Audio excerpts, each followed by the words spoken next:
We'll give you the recipe. How's it going, everybody? Thoron, hi King, hello. Yeah, we're on a we are on a very slight delay. I wound up getting here a little bit late.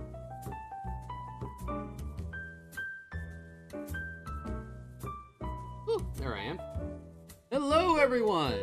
I am your eldritch gentleman, tentacled mangaka and proprietor of the Tentacle Lounge, Malak Torihane. The lovely lady standing next to me is the lovely Wallet-chan. And welcome on in. Over here, we do casual gaming, chill art streams. We are sometimes lewd, sometimes wholesome, but always loving and supportive. I welcome you into the Tentacle Lounge and hope you enjoy your stay.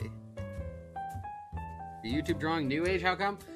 Ruby King, Masako is on vacation this week. Hello, Isabella, JJ, Rainy, hello. Yeah, Masako is on vacation this week, so we don't have any, we don't have thumbnails to do. I can show you guys hello, Sunny, hello. Yeah, no what if thumbnails today. I will show you guys the, thumbnails that I did do, because we did still do, like, thumbnails and stuff for the week. It's just, I had to do them very fast, so I didn't get the chance to do them on, stream.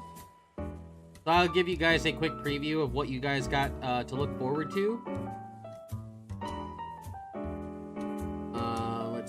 Where's the... Okay, here's the first one. This was our first one that we did.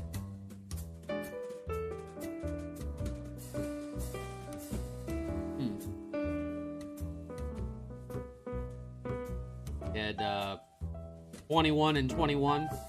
21. And then this one this next one is one I'm super duper proud of. It looks so good. Yeah, check this out. Ugh. I was so pleased with the way this one came out. Nice. Yeah. By the way, how is the audio? Yeah, Isaiah, it's time to step into the new. How is the audio? Is the music up too loud? Here we go. It was actually up quite a bit. Am I coming through clear? The music and stuff all coming in clear? Everybody good? Dr. J, hello. But yeah, these were... You got your money on the buff one? Which one's the buff one? So yeah, these are our two thumbnails for the week. These are the ones you guys will be looking forward to for the rest of the week. But I had to get them done last week because, like I said, Moscow is going on vacation. So these are already done. They're in the hopper. They are ready to go. And today is just going to be all Dragon Ball New Age. Me hanging out with you guys, doing some manga, and just kind of relaxing on the art front a little bit.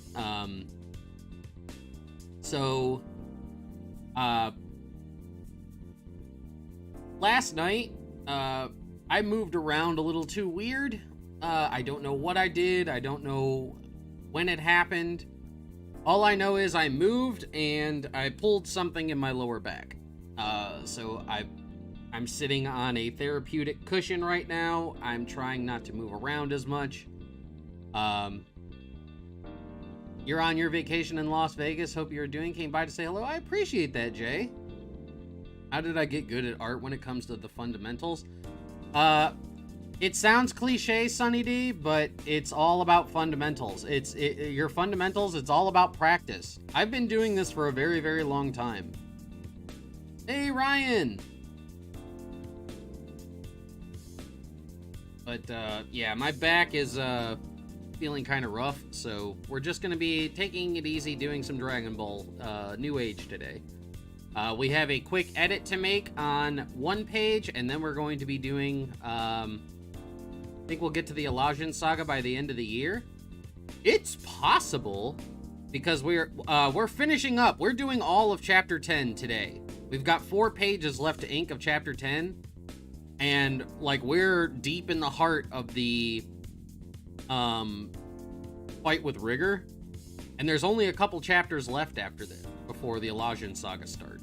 So,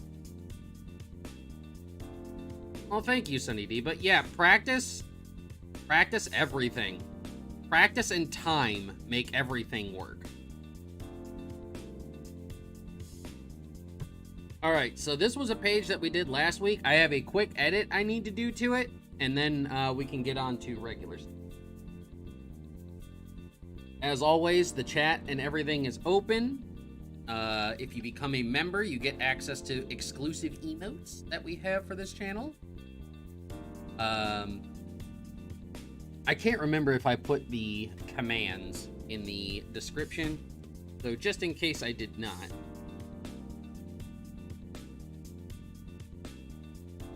Oh, thank you, Caesar.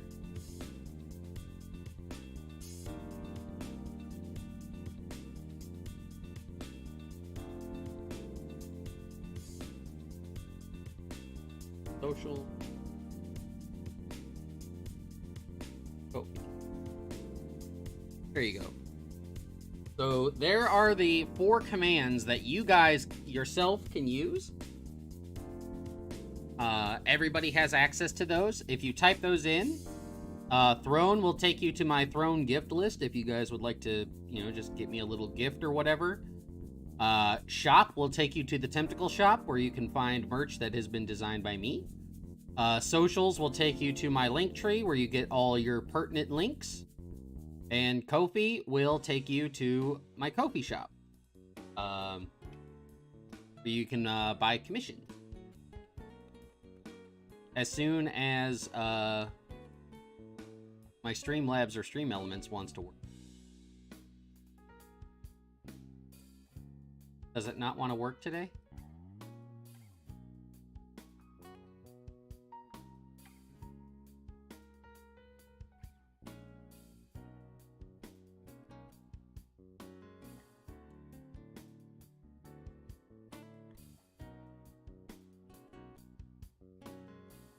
Probably because I wasn't logged in. Ah, there we go. Alright, the commands should work now. Apparently I just wasn't logged into my Elements account for whatever reason. I like your design for Super Saiyan 4 Gogeta. I do like the original more, but yours is really good. Which Gogeta is your favorite design? I mean, I like mine.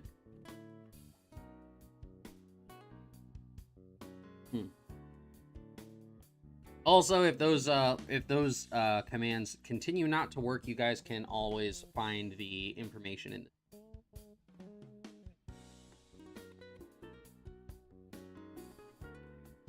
We had a quick edit we have to do to this one.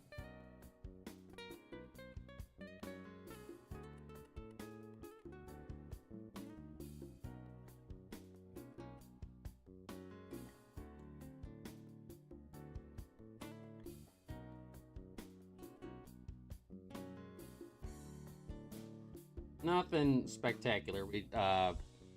Derek just wanted us to add a little bit more of the miasma. What's the hair color of my Gogeta? Black. He has crimson red fur and black hair.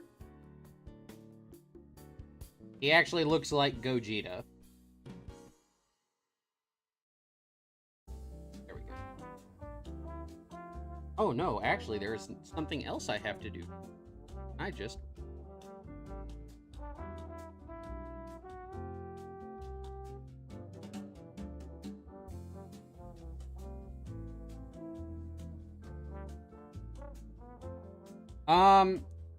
You can find some of the old DB New Age on my, the DB New Age Facebook page.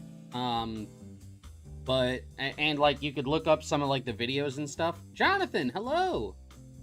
And you can find like videos and stuff about the old New Age on YouTube, but, for the most part, the old DB New Age got scrubbed. So there's not a whole lot of places left to go find it.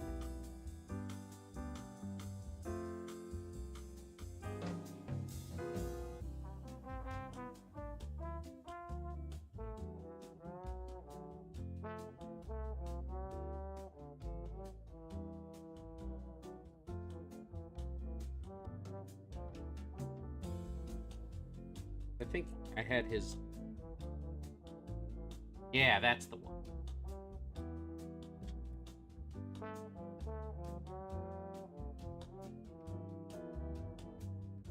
They have it up on Manga Decks, Jester? Okay.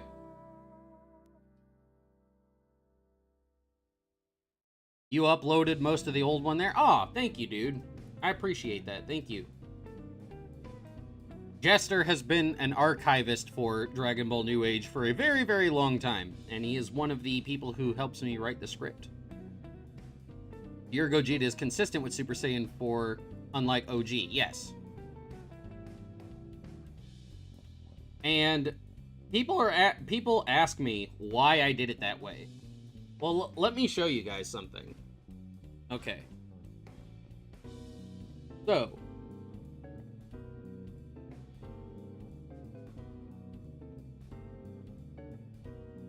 I want to show you guys something real. Okay. Now, so of course, this is the OG Gogeta, right?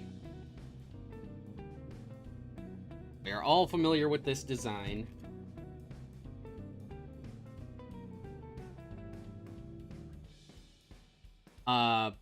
It's out of the box. It's kind of odd, but, you know, we've all come to accept it, right? For the most part. Well, here's my question. Why, in this case, does this Gogeta look like a palette swap of Goku, but Vegito in Super Saiyan 4 can look like Vegito? Goku, Vegito. Goku, with red hair, Vegito. So, if Vegito is allowed to look like Vegito, why can't Gogeta look like Gogeta? Hence, why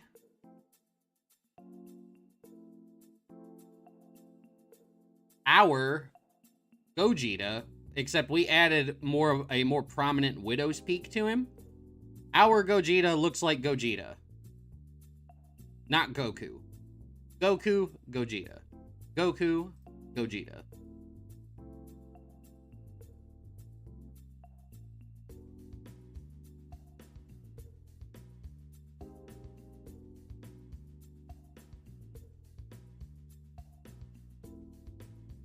You've been a fan of DBNA since 2014? Aw, thank you. Jonathan, no, we haven't actually made it to that part yet. We are still, we have just hit the fight. We have just hit the fight with, Rigor. And that's the part we are actually, working on right now.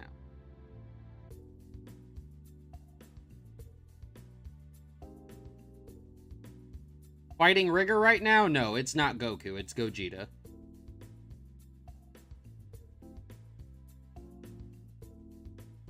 Okay. So we are going to get started on this page here. And, going back to, like, the whole Super Saiyan 4 Gogeta, and I keep telling you guys that it's just basically a palette swap of Super Saiyan 4 Goku.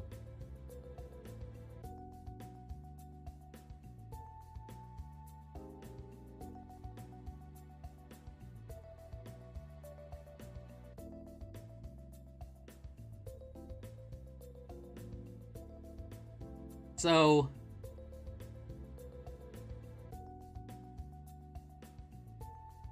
if you don't believe me that I say that they look too much like Goku, check this out. Bandai even thinks they look so much like Goku that they basically recolored Super Saiyan 4 Goku into Super Saiyan 4 Gogeta in the game.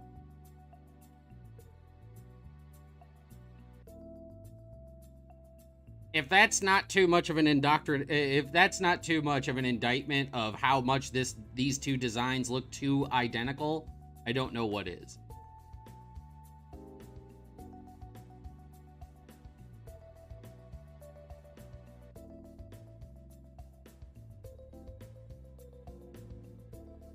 Rigor is larger. As he transformed, he got bigger. He got much, much larger. All right, we are ready to start. Let's get this show on the road.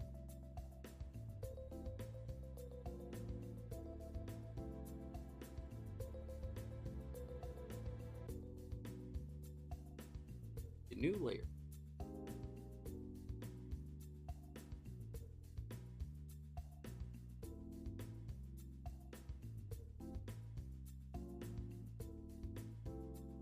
Yeah, the new fight that we've got for Rigor and Gogeta is going to be massive in comparison to the old one. The old one was huge, but this one, like, we are literally, they're at God level. You got to keep that in mind. At this point in the story, Rigor and Gogeta are at God level. You know, for all the guff that people give, like, GT characters about not being as strong as, like, super characters, these fighters at this point are at that level.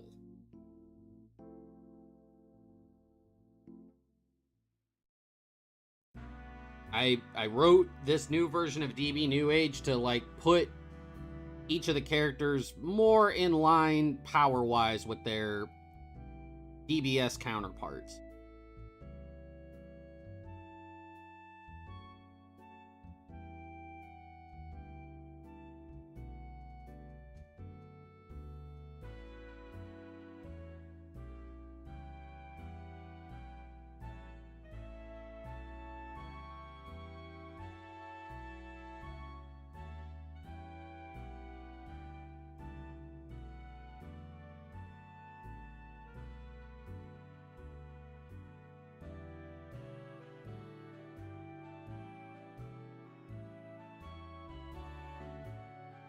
Well, Dr. J, like, I'm all for a design standing out and having its own uniqueness.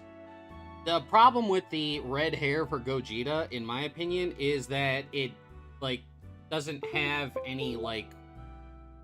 There's no basis for him to have the red hair.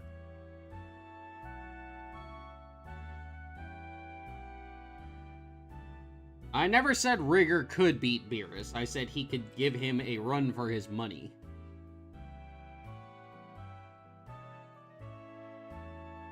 The heck.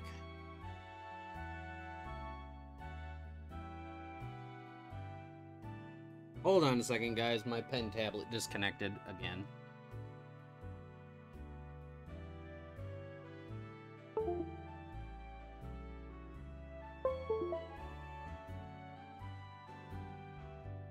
There we go.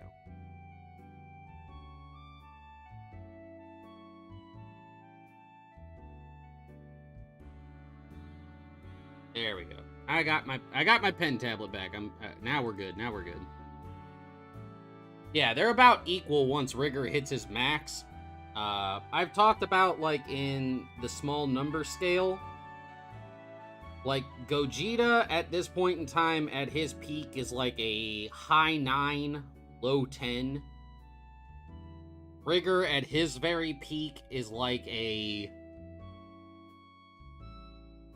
low to mid 10.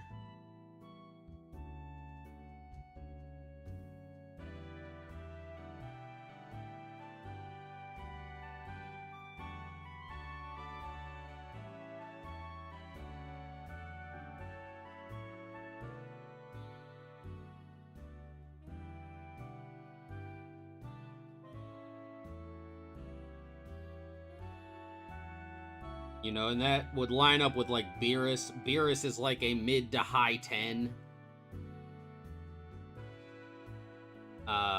Whis is like a 15, and I think I put Jiren at, like, 13.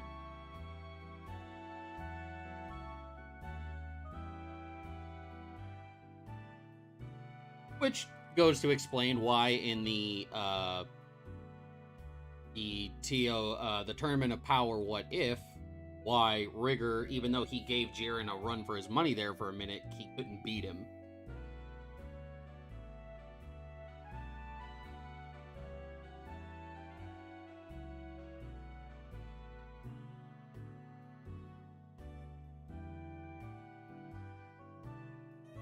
This is a bucket.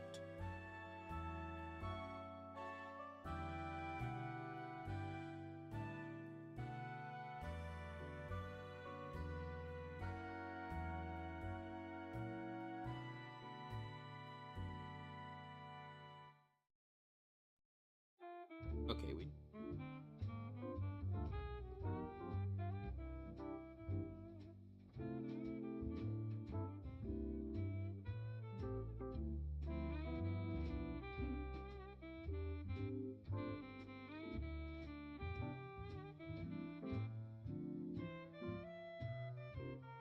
I'm going off the film, because the film was actually written by Akira Toriyama for the, like, in part. And I had originally, like, I incorporated the film because with a slight tweak to it, it and GT could exist in the same timeline with, like, very little issue.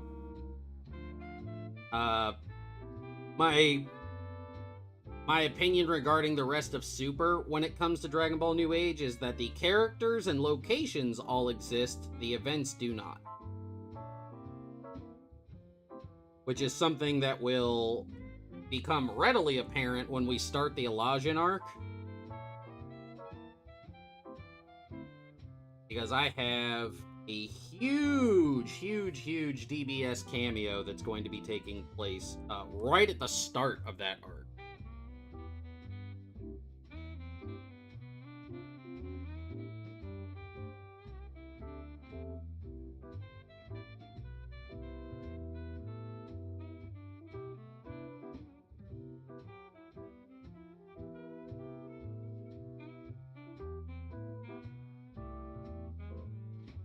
But yeah, we are actually, like, so today we get to, like, ink 4 pages of DB New Age today, which is, like, that's basically 2 weeks of pages.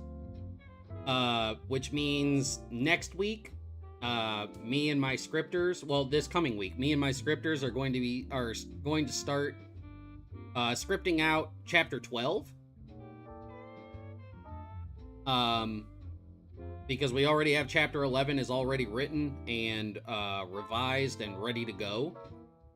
I think...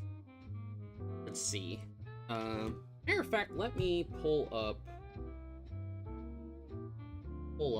how...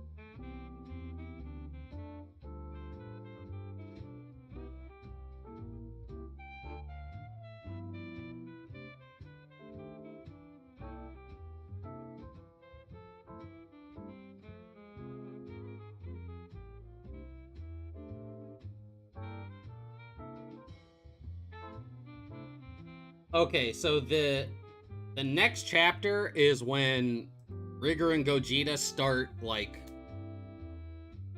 you know, getting really into the clash, and Rigor starts gaining the upper hand. So Chapter 13, I'm wagering probably... I think Chapter 14 will probably be the end of the Rigor arc.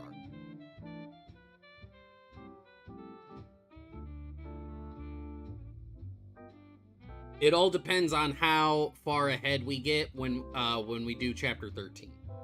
Or, yeah, Chapter 12 and 13.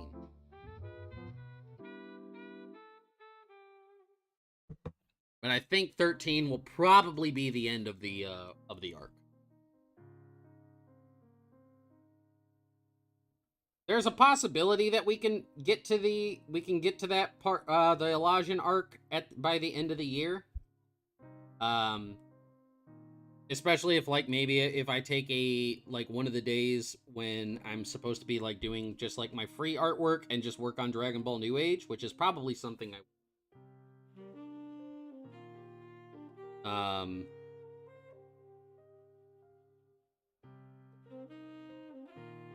or maybe, like, do an extra, like, Dragon Ball New Age stream over here.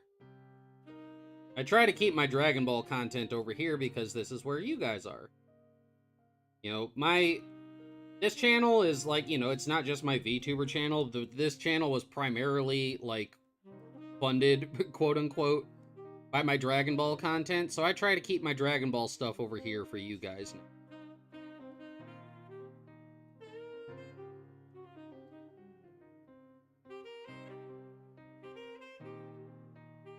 how do you write the fight that takes place? So, the fight that we're watching right now, I have long since choreographed in my head. I choreographed this fight basically to music. I basically wrote an AMV in my head using a particular song. And so like I basically I just tried to like match what was going on in the song with what I wanted to appear on paper. I have certain story beats that I want to like hit, but for the most part, like the story, the fight is already mapped out. The same is the same is true with the climax of the Elysian arc. I already have in my head how the final fight in the Elysian arc is gonna play out. I already have that in my head.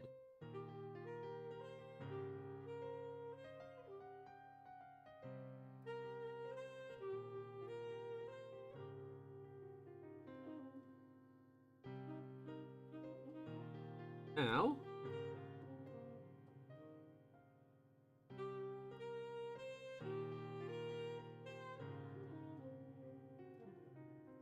if you would write a fight in a script, how do you do it? Okay, I can like basically read off to you.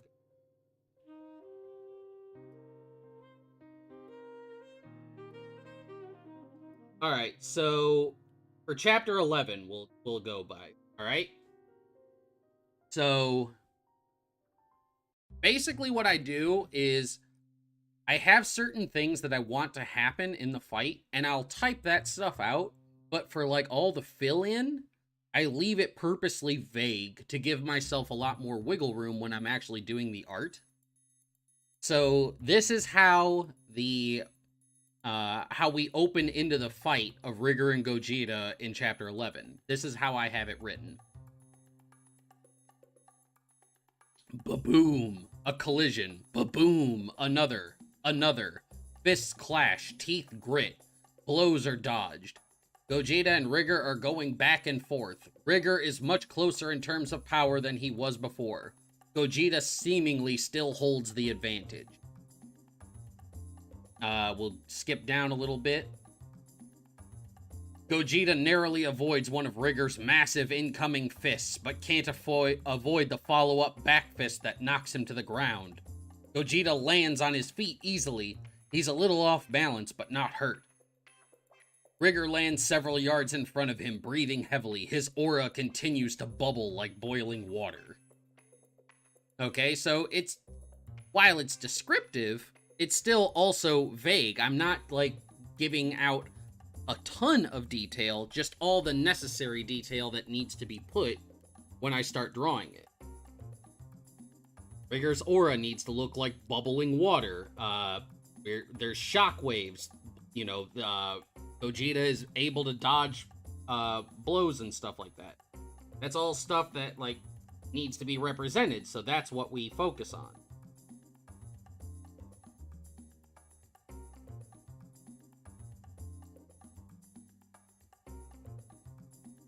What graphics tablet do I use? Goken, if you look right in front of me, I have this little tag that says Taco Tools.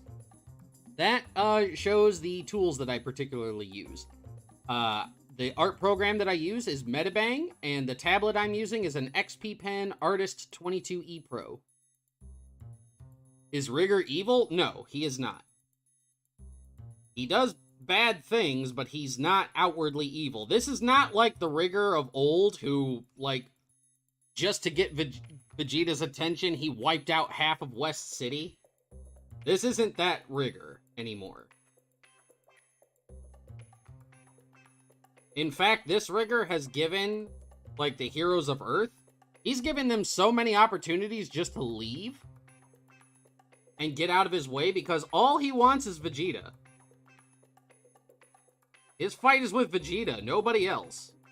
But if you stay in his way, well, you know, you're not letting me do what I gotta do, so, you know. So, yeah, Rigor is not evil in this version. He's the antagonist. He's doing bad things. He wants to kill somebody, but he's more of a sympathetic, like, anti, not an anti-hero, because he's not the hero of this story. He's just the antagonist. He's a sympathetic antagonist. Oh yeah, OG Rigor is definitely edgy, edgelord, smarmy, stereotypical Dragon Ball villain. I like the version that we have now much, much.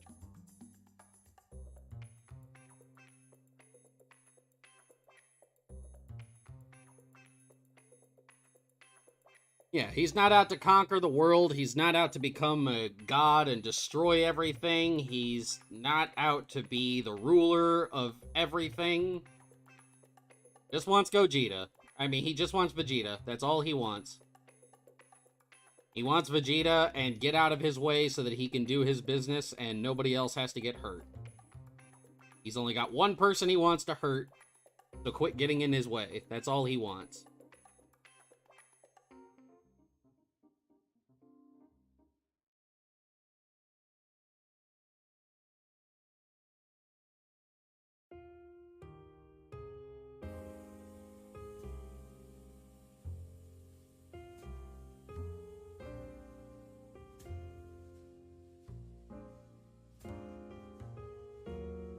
Yeah, I mean, don't get me wrong. There is a place for villains who are evil for the sake of evil.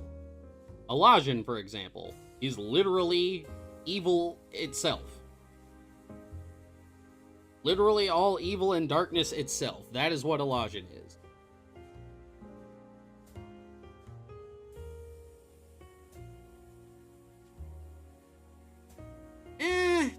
Nah.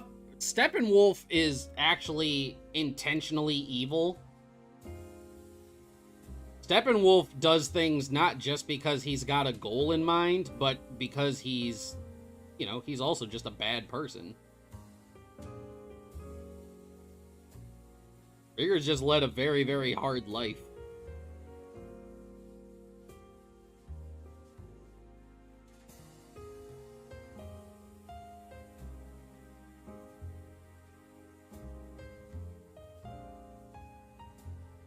Yeah, unfortunately, Crimson got, like, really, really busy. He was not inking, he was penciling in the last chapter of Part 1 for History of Rigor. But, he got really, really busy and hasn't worked on it in a while.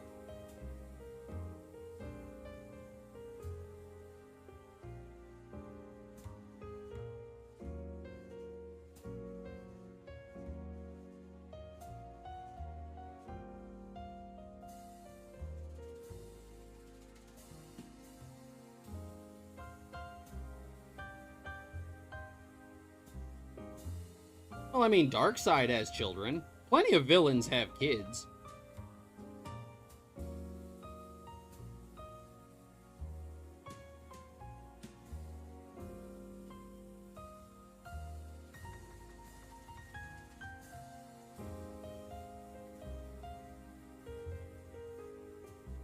Yeah, to be perfectly honest. I've mentioned this before, but, like, Rigor's pastime, the thing that he likes to do in his free time when he's not training, he likes to garden.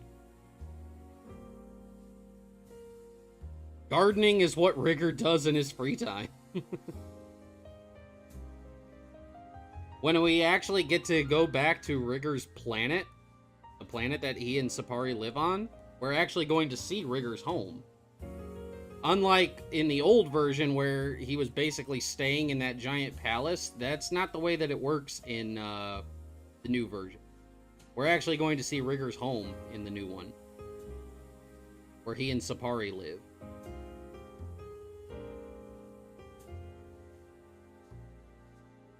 Yeah, that's his pastime. Rigor loves to garden. His home has a massive garden. He's basically like he's got a big garden, and he's like a farmer. He loves to plant and grow things.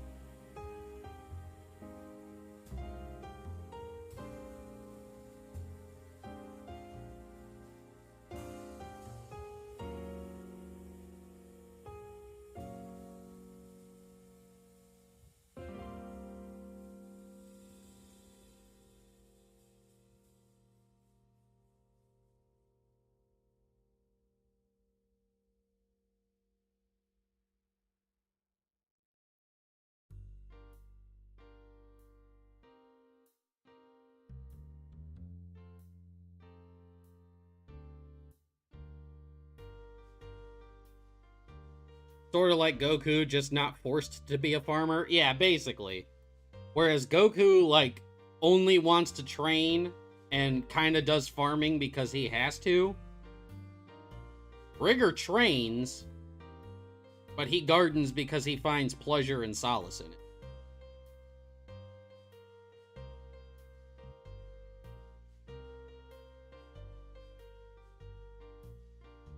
This is also, like, that more, like, hands-on approach is also reflected more in Rigor's fighting style. You'll notice that, like, throughout this whole fight, Rigor hasn't launched almost a single key attack, I don't think. He hasn't used any key attacks. And that has to do with, like, his background and his history of being raised on, like, basically being forced to fight on that gladiator planet where he couldn't use his ki. So he's learned how to fight with his hands and stuff, and he doesn't fly all that much. He's a very, very ground and pound kind of fighter. And it's kind of the same thing with, like, his free time. He loves doing things with his hands.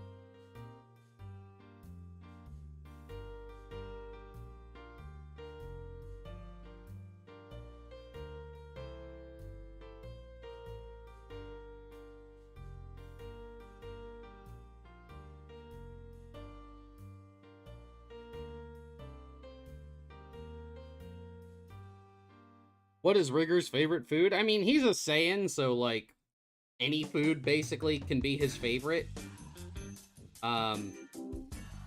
He likes meat, though. Like, if I was to compare it to, like, human food or whatever, he's definitely, like, a steak and potatoes kind of guy. He likes hearty, filling meat. Just very, very simple things. He lives, like I said, he lives like a farmer. He likes his solace and his quiet.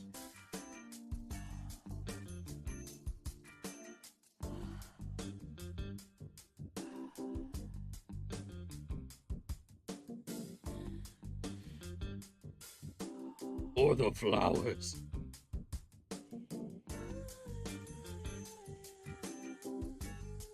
Well, they have 5 children, Sunny D, so... If that's where you're going with it. They do have 5 children, so...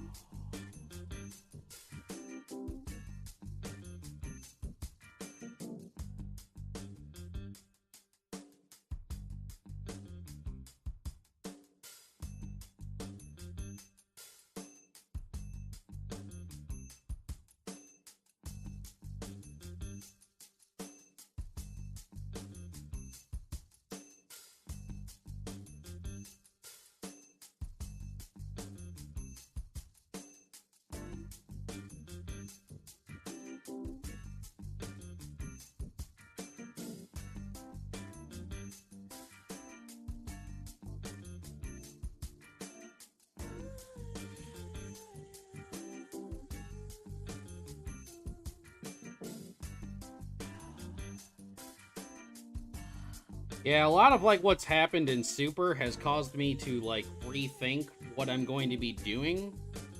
Like, with, what I would be doing with Rigor's children. Like, in terms of, like, their power sets and stuff like that, the dynamics between them. But, I do have ideas for them, and I think you guys will like what, me and my people come up with.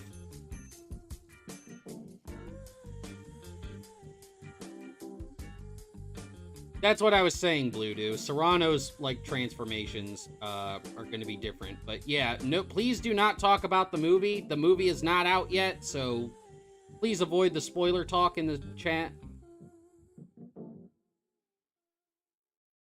Things with Serrano and the rest of the crew are going to be a lot different. That's all I can say. But yeah, please do not talk about the movie spoilers.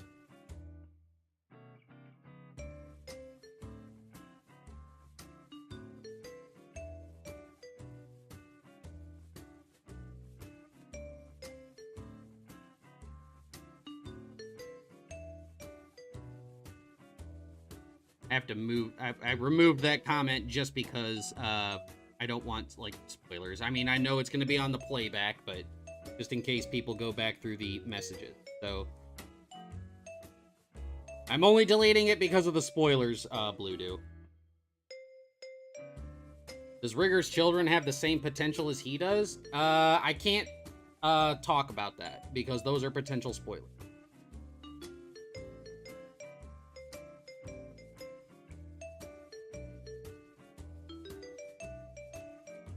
Serrano is still the oldest. That has not changed.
Well, Serrano is his new name. It used to be Masserin, but we changed it to match the pun of his family a little bit more. So his name is now Serrano.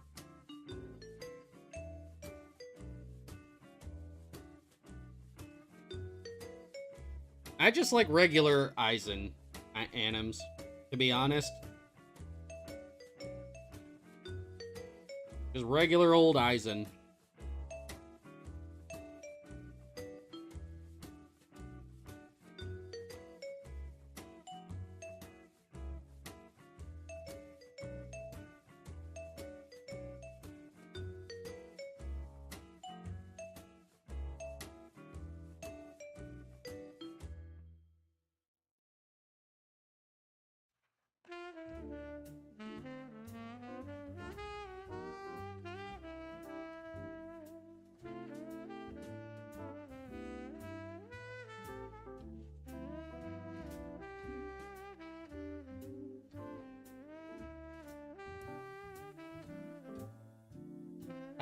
I can't answer questions like that, Jonathan, because, one, I never wrote Raikon.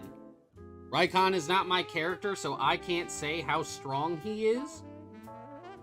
I can pit my own characters against my own characters because I know how strong they're supposed to be. I don't know how strong Raikon is supposed to be, which is why I usually never get into the who can win between Rigor and Zykor. I never get into that conversation either, because I didn't write Zykor, so I can't tell how strong he's supposed to be.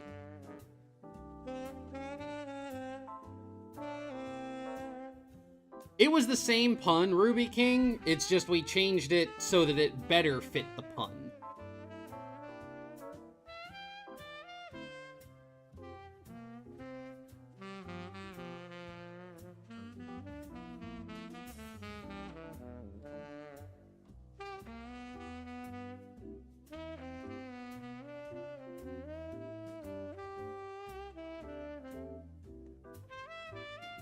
Yeah, I can't answer any, like, who would win in a fight between, you know, such and such unless they are my characters. Because I never wrote those other characters.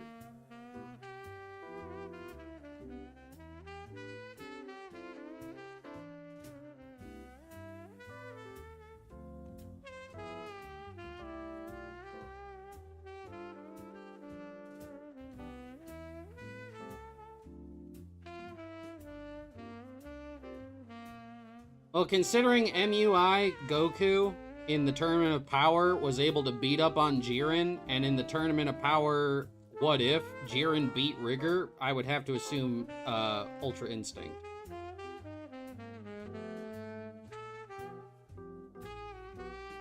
Oh, I put new Rigor ahead of old Rigor by a mile.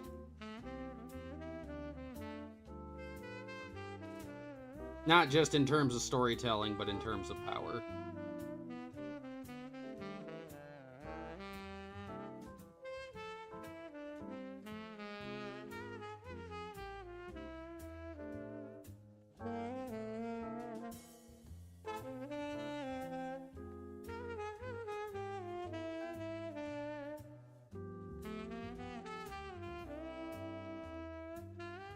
Dragon Ball Super was just a reference to a bunch of Dragon Ball fan manga. Yeah, there have been people who made, like, posts, like, pointing out, like, all the things that, like, Dragon Ball Super and Dragon Ball Heroes have taken or borrowed, quote-unquote, from fan manga.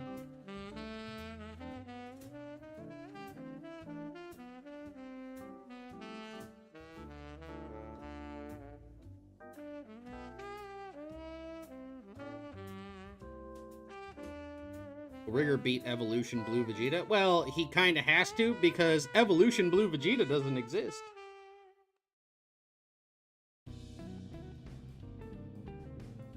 It's kind of like Super Saiyan Rage. A bunch of transformations that just don't exist.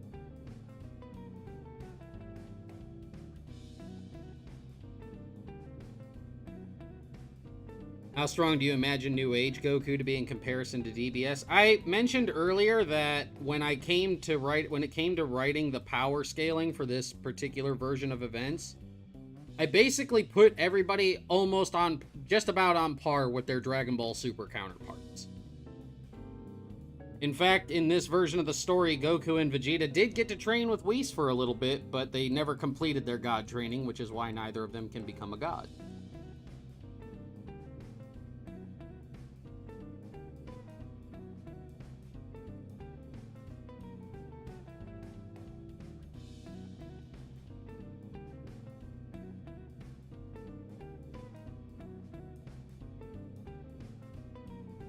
It does not. Evolution Blue does not exist in the manga.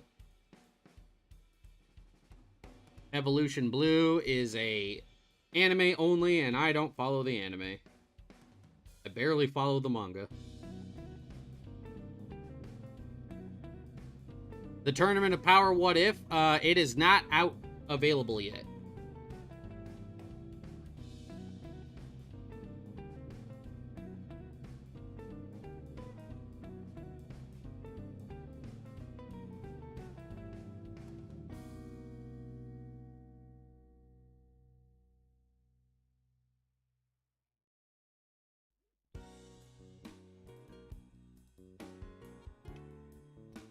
Peace.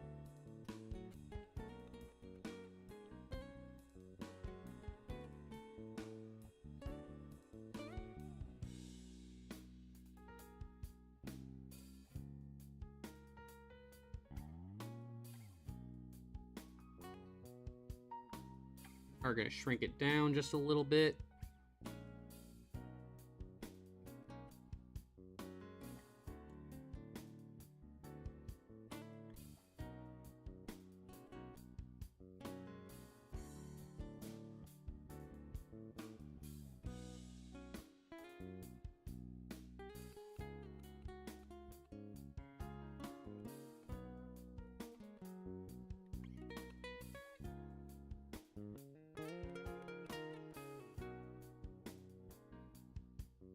Purple Tiger, it's like I said earlier, the characters and the places, like the locations, the universes and stuff, all that exists in Dragon Ball New Age. It is just the events of Dragon Ball Super beyond Battle of Gods do not happen. So, long story short, yes, Broly does exist.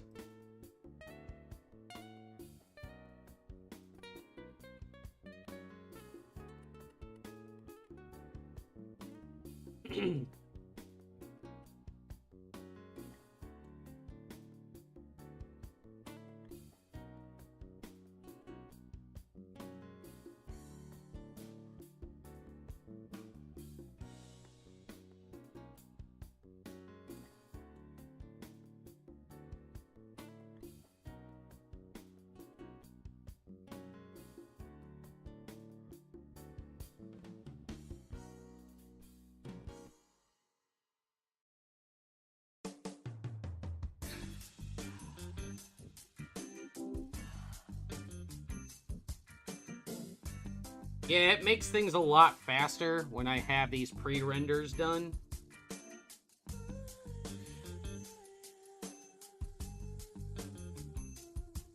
I showed this off before.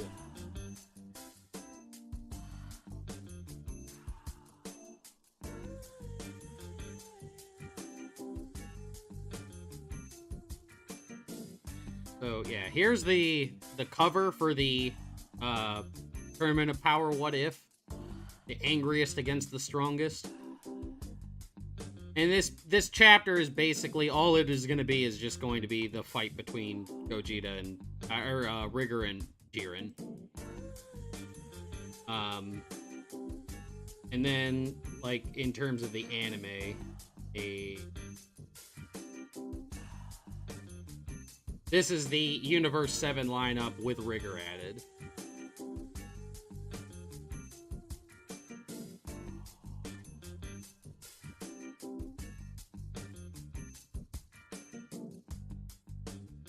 Will I ever make physical versions of New Age? Derek is trying to get me to.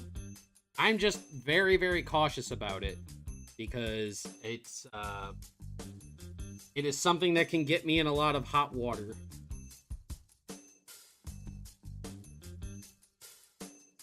I am doing my best not to step on anybody's toes.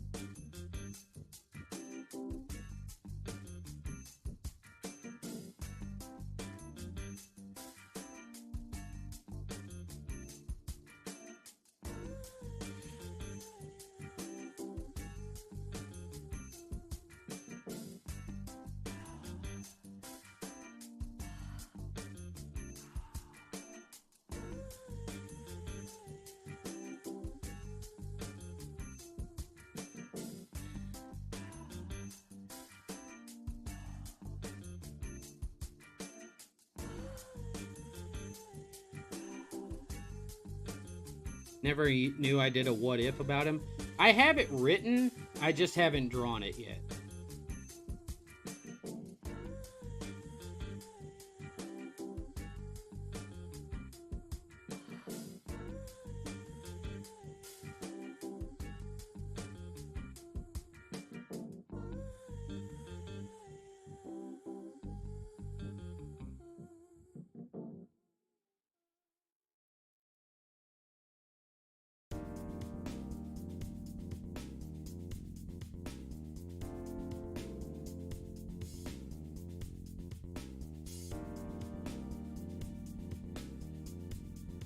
I'll tell you what, guys, I am thankful for this therapeutic cushion.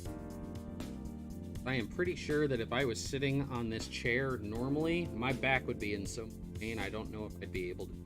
I am trying my best to keep my back as straight as possible.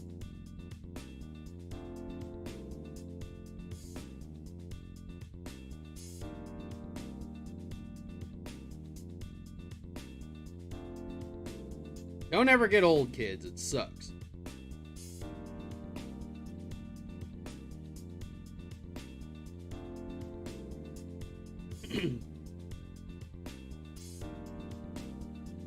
How much of an impact would Rigor have in Z? He wouldn't have any impact on... I mean, if he was in it, it would be, like, his presence would just be, like, crippling.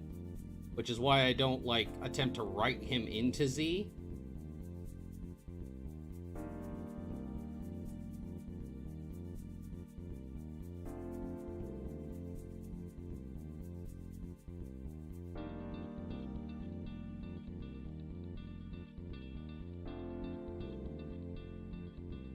In his backstory, basically, Rigor has been, like, incarcerated, basically. He's still, I believe, for the most of Z, he's still a slave at the time.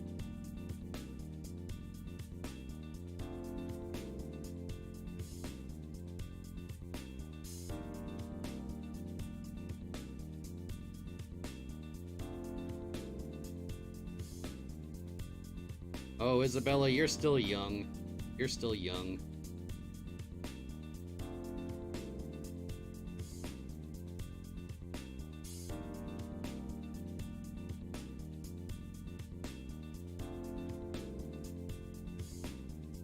no dying. Everybody here has to stay around for a while.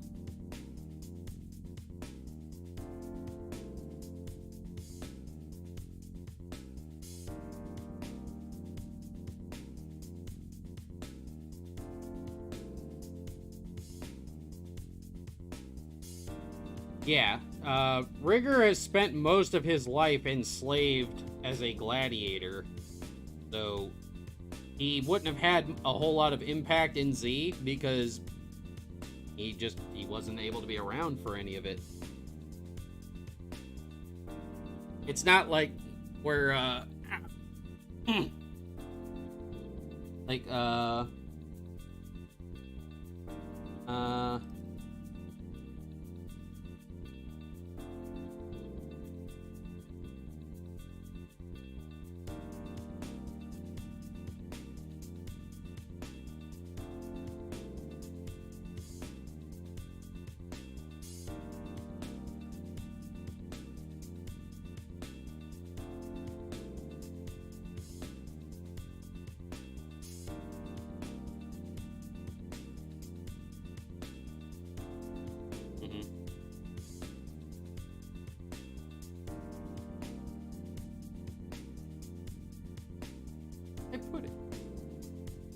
I have a...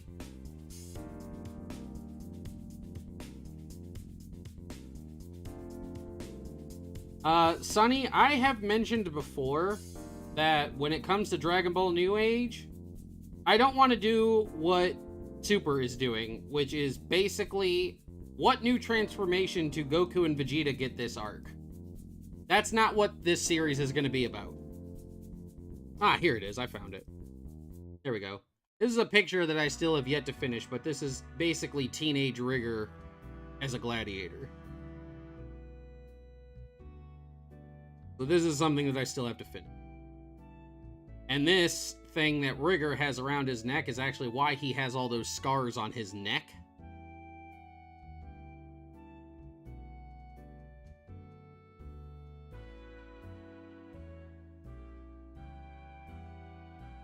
But yeah, my series is not just going to be, let's just buff up Goku and Vegeta and give them all brand new transformations and leave everybody else out in the dust. We're not doing that.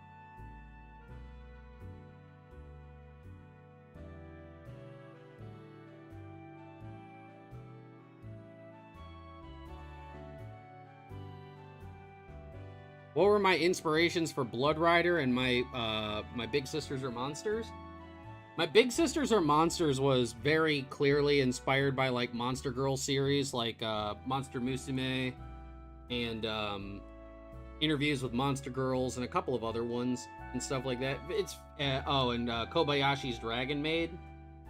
It's very, very much like an ecchi, like, slice of life kind of series. Blood Rider is, like, basically inspired by, like, my love of Old West movies, in combination and in tandem with series like Berserk and Claymore and stuff like that.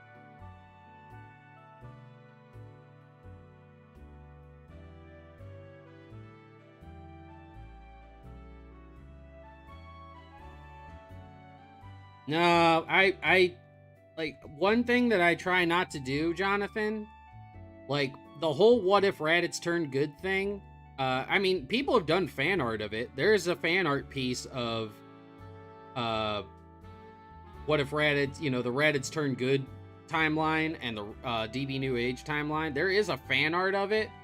I won't be doing it, though, because I try not to mix other people's fan series and stuff with my own.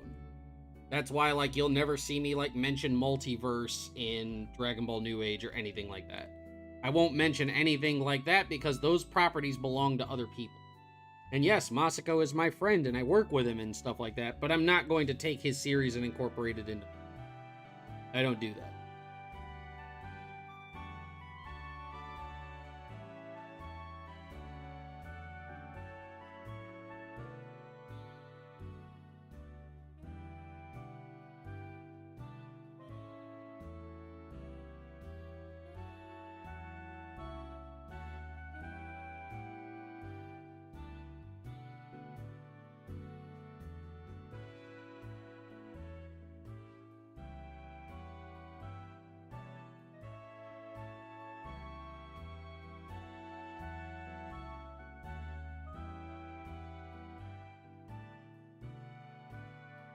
No, that was actually something that happened earlier in this actual series, Condog. Uh, he mentioned that the energy that was coming off of Rigor reminds him of Beerus.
Yeah, and I would like to clarify that for everybody. Like, let me actually bring that page up so you guys can understand what Condog and I have been talking about.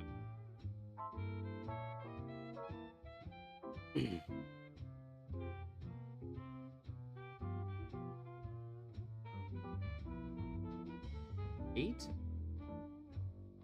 Yes.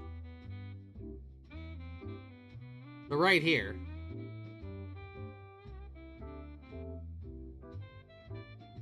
Like, Kakarot, do you feel that? His chi, it just vanished. That energy, the power surrounding him. I felt it once before. It felt just like Lord Beer. He never got to finish the sentence, but he's saying that he's not comparing Rigor's strength to Beerus. It's the energy that's coming off of him. Reminds him of Beerus.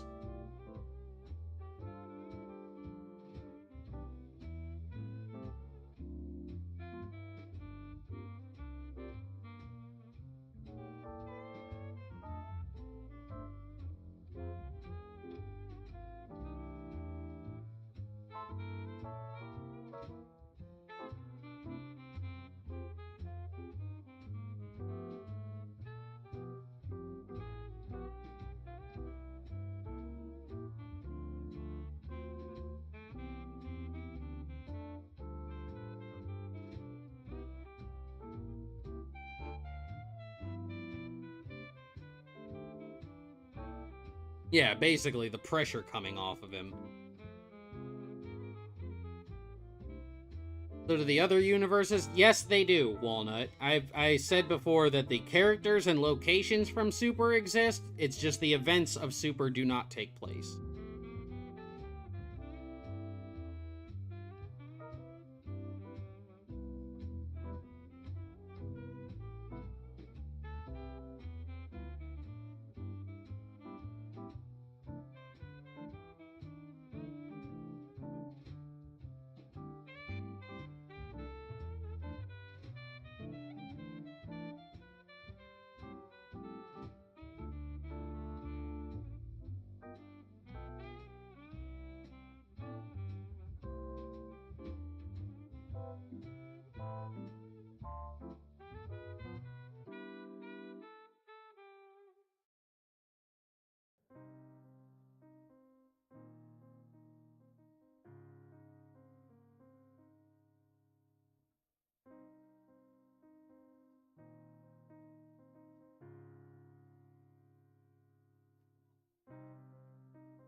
Well, thank you, Sunny D. I appreciate that. Worked a very, very long time to cultivate my skill to be like this. Taken a lot of time and effort.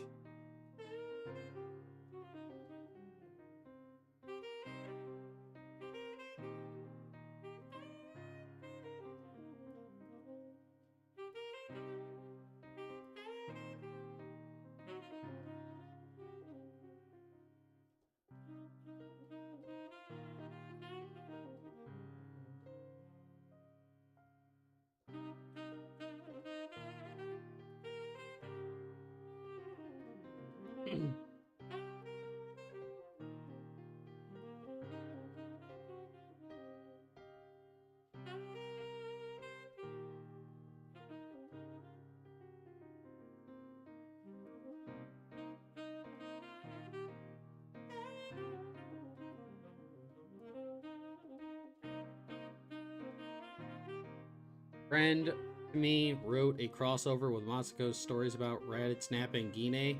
Made a manga of it. Aw.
Save this really quick. Alright. We're at the 1 hour, 15-minute mark. So, lovelies, give me one quick second. I need to go and use the restroom, and I need to get a bottle of water. I'm very thirsty. Contrary to what you may think, coffee does not hydrate you. In fact, it dehydrates you. So, I need actual hydration and fluid. Rather than tasty bean tea. So just give me a moment. I'm going to turn the music up so you guys can vibe a little bit, and I'll be right back, all right? Uno and two.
Alright, lovelies, I'm back. I have returned. Let me say this. I am so glad that I have a mute function and a BRB screen. You guys don't have to watch me, like, get up, because I do not want to admit how much uncomfortable time I had to spend not only getting up out of my chair, but also leaning into my fridge to get some water because of my back injury. But we're back! Let's get to work again.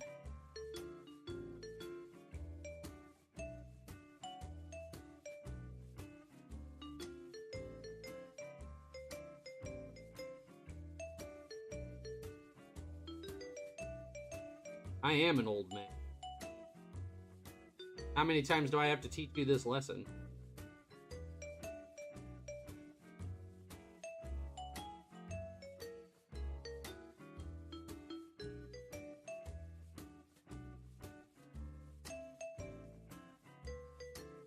I pulled something. I think I pulled, like, my sciatic nerve.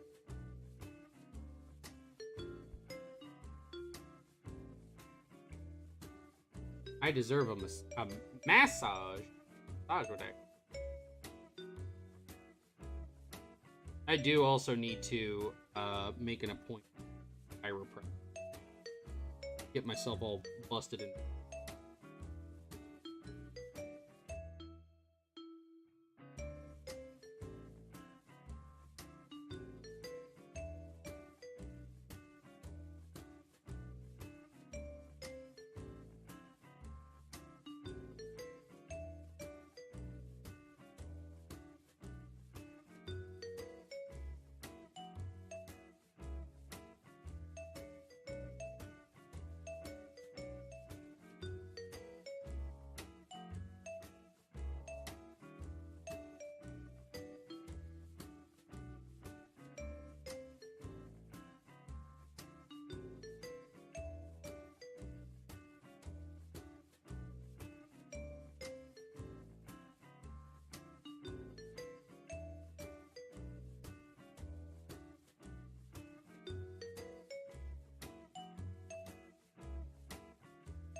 Also, it's very nice to see the active people in chat. You guys really do, like, help make days worth.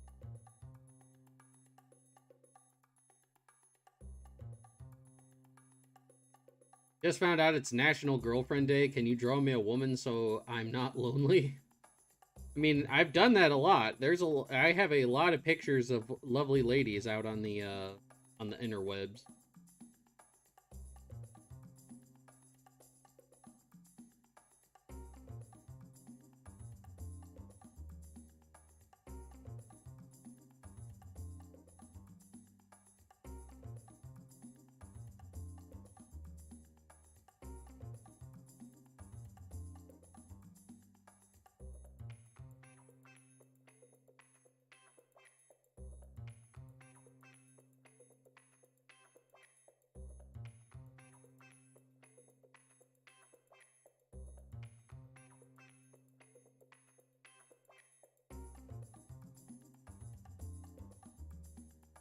Reject girlfriend, return to cats.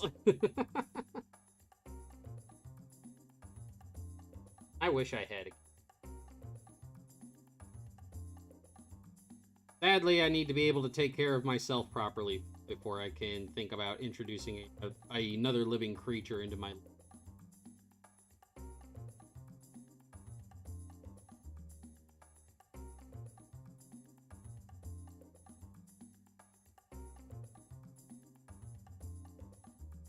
big shout out to you guys though, because like for real, like you guys showing up enables me to live my dream.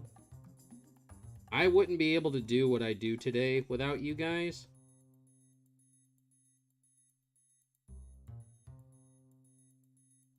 So just know that, like, even though I don't get to say it all that much, I love and appreciate.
There we go.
Or am I? What do you mean, or am?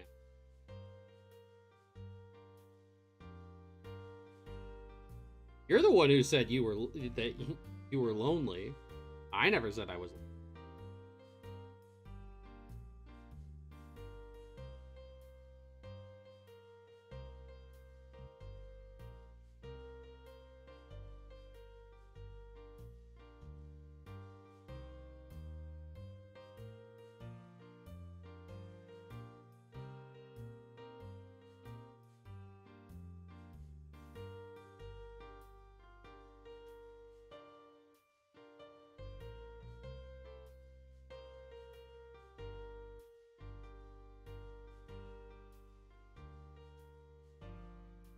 Oh, okay.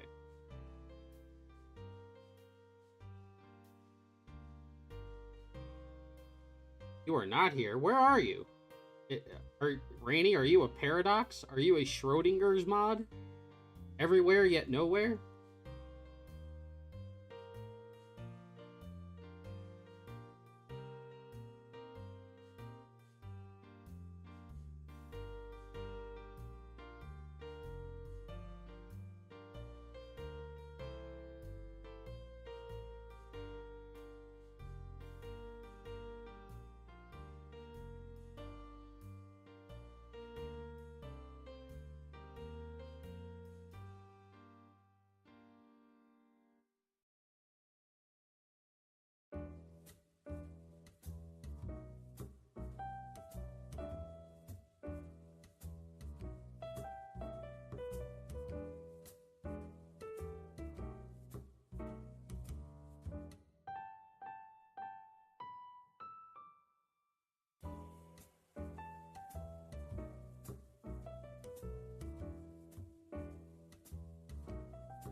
Yeah.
My art is still perfect? No. My art is not perfect. I make tons of mistakes. Well, not mistakes. As one of my old senpai, Bob Ross, would want. Art, there is no such thing as a mistake. A happy accident.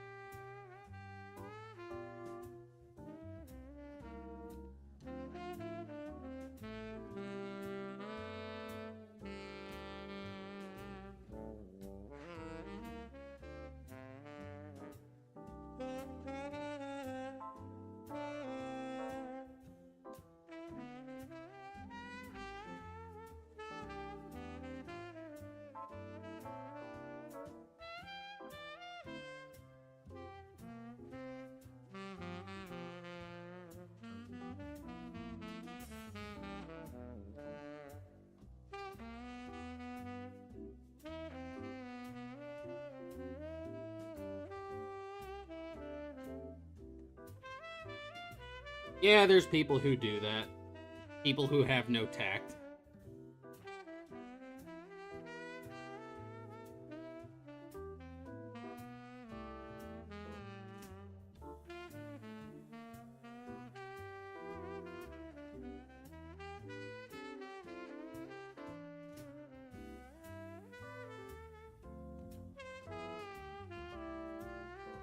Your art is perfect. It is without flaw. I am the rules.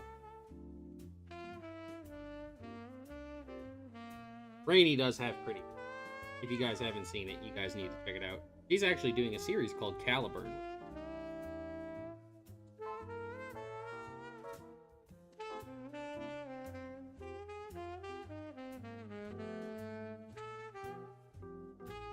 He was also the artist behind the pilot chapter of my big sister's art.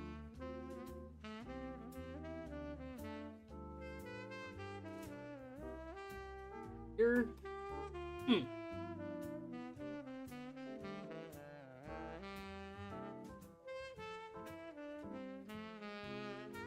Yeah. He will no longer see his stuff.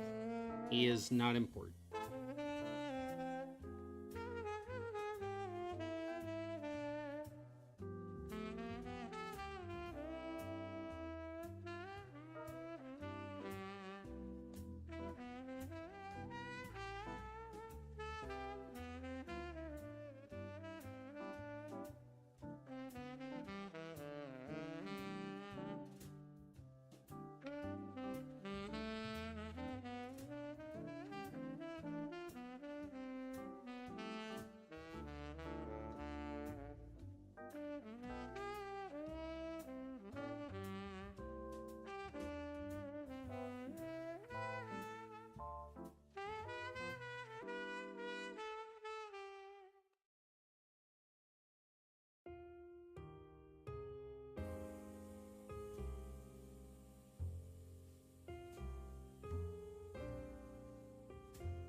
Jonathan, it's not even worth worrying yourself about.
need to increase outline.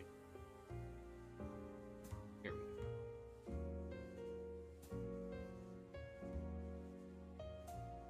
There we go.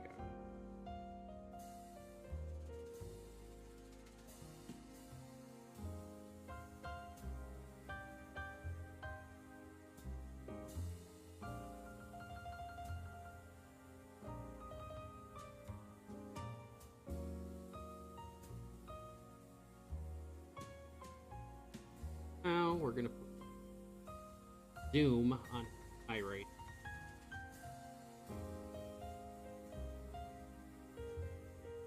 So why isn't Sapari a Super Saiyan? Why is her power level around the Ginyu forces? Because not every Saiyan in a Dragon Ball fanfiction has to be a Super Saiyan. That's another thing that I want to get rid of, and that I don't plan on doing. Not every character has to be a Super Saiyan in order to be important. I have always felt that way, which is why I don't turn every Saiyan into a Super Saiyan.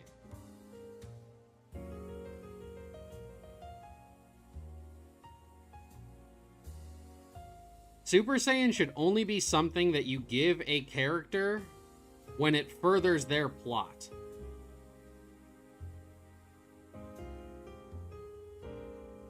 Yeah.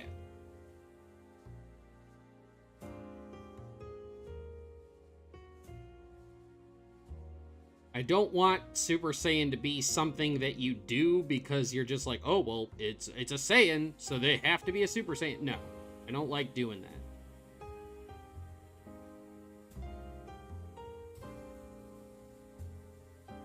It should be important. Super Saiyan was always supposed to be important. And then, you know, you started diluting it by doing too much.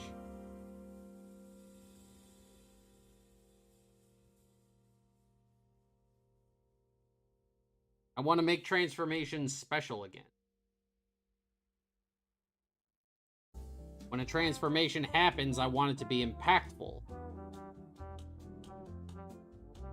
Don't want it to be something that just, we do it. Technotronic, hello! Yeah, I don't want it to be something that you do just because it's quote-unquote what you're supposed to do.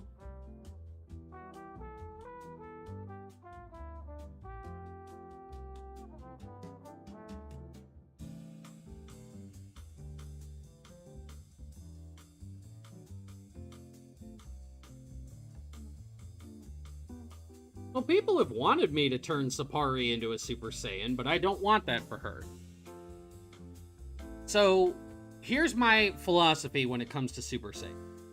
Regular Super Saiyan, it's been proven that... Did I see Dragon Ball Super Superhero? Yes, I have, but we don't talk about the movie, Ruby King. Do not. No spoilers in chat until the movie is released all the way across the world to the public. Once it's out of theaters, you guys can talk about it all you want. But my philosophy with Super Saiyan is that despite, like, Vegeta, Goten, and Trunks have proved that any Saiyan can become a Super Saiyan. You know? We've proven that, right? So, yes, we have proven that any Saiyan can become a Super Saiyan. But that doesn't mean every Saiyan has the potential to become a Super Saiyan. Look at Paragus. Paragus is a really good example from Dragon Ball Super Broly, right? Paragus has been on planet Vampa training with Broly for 40 years almost, or something like that. It was like 20 to 40 years or whatever it was. Some giant length of time. Broly is immensely strong. Paragus has a power level of 4,000. And he's been training with Broly. Not every Saiyan can become a Super Saiyan. Not every Saiyan has the potential to do it. Does Sapari train at all? She trains a little bit. But basically she trains to keep herself in shape. Her power level kind of peaked already. That's why she's only at, like, Ginyu Force level. She peaked. She's not advancing any further.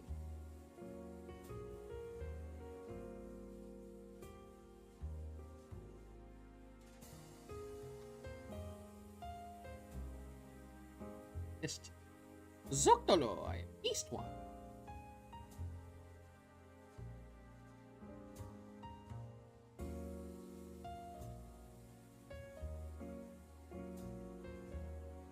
It was 4,200. It's still around 4,000. My point still stands. He was training for decades with he was fighting, you know, and training Broly for decades, but his power level's only 4,000. 4,200 to be exact, right? So, yeah, despite Vegeta, Goten, and Trunks showing that any Saiyan can become a Super Saiyan, that doesn't mean every Saiyan has the potential to be a Super Saiyan.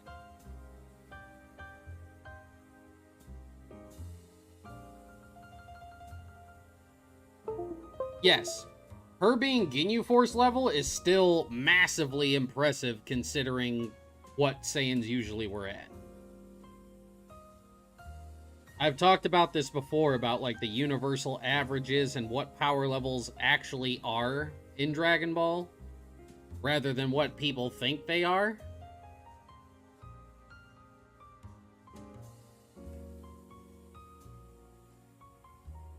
Does she help Rigor with the garden? Is she a good cook? Yes, she does cook, and she does help her hubby with the garden.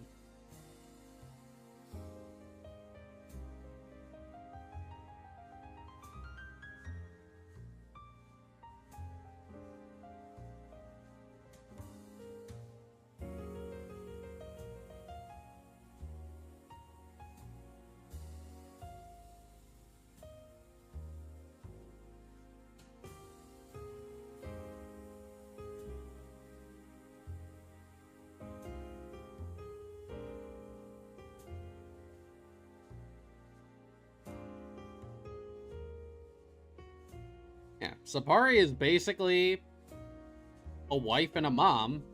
She just happens to be strong enough that if she fought like Birder or Raccoon, that she could give them a run for their money or possibly win.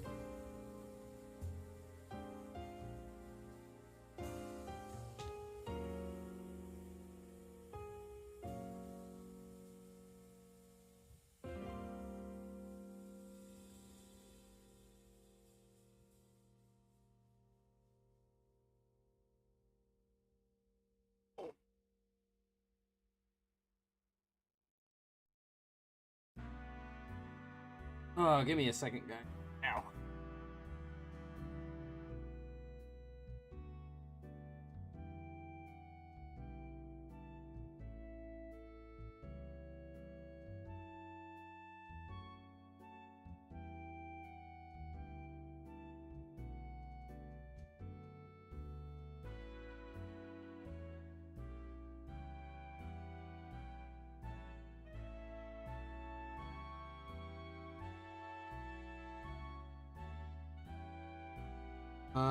Let's add some sound effects here.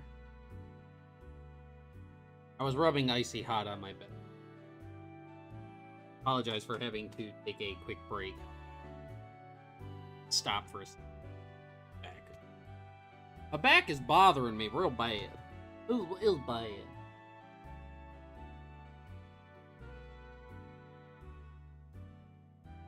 It has to do with his power. It was mentioned back before Rigor transformed that his emotional state, trying to mix it with the power that he has within him, it causes basically like feedback. They don't mix well. It's like mixing oil and water. And he's doing his best to control it, but he still can't control it all that well.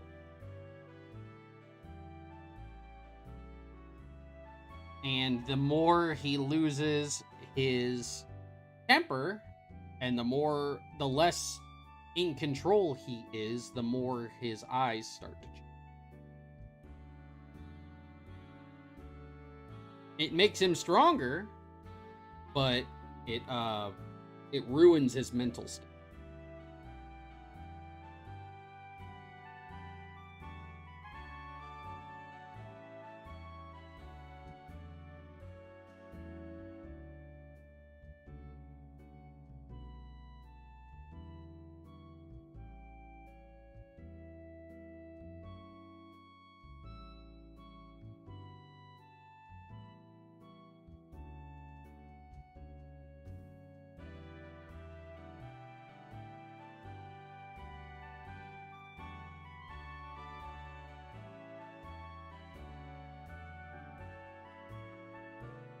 First, I need to...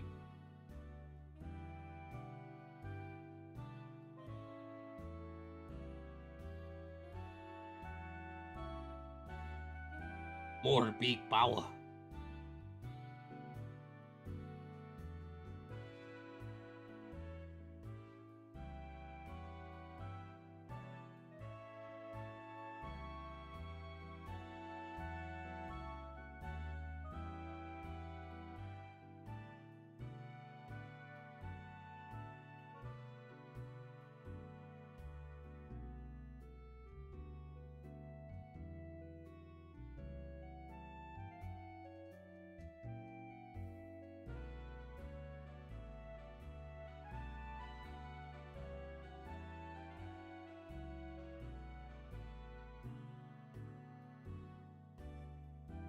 In a manner.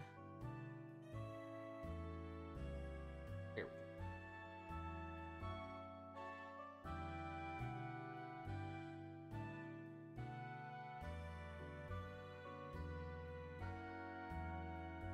we go. You?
There.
Michael, hello.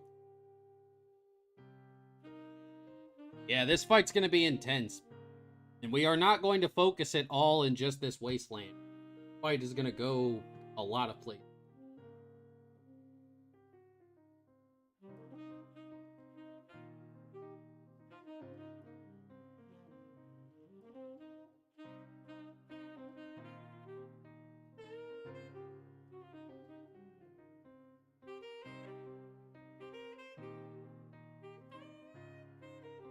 Make sure this takes on to the next page.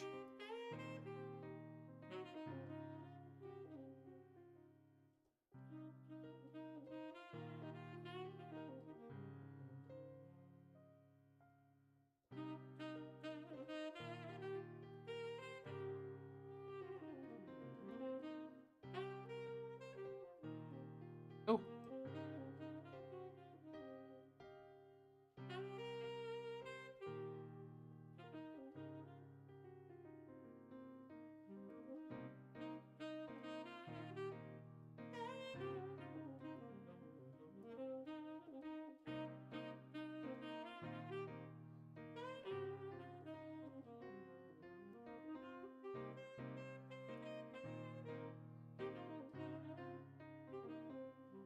here. Just give me a second. I need to go and grab some more. Be right back. I'm not even gonna put you guys on the BRB screen. I'm just gonna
Alright, I'm back.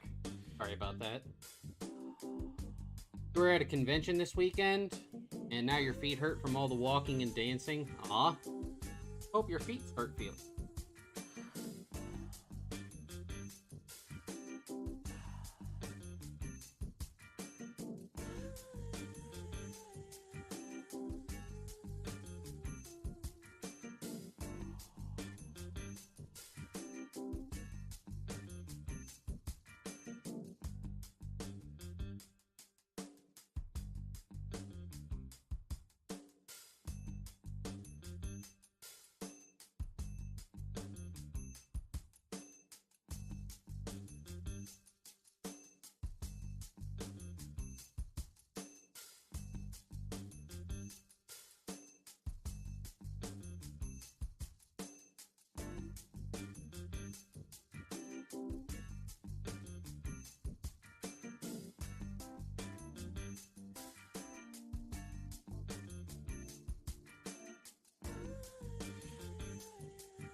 Awesome drawing explosions. Yeah, sometimes explosions are...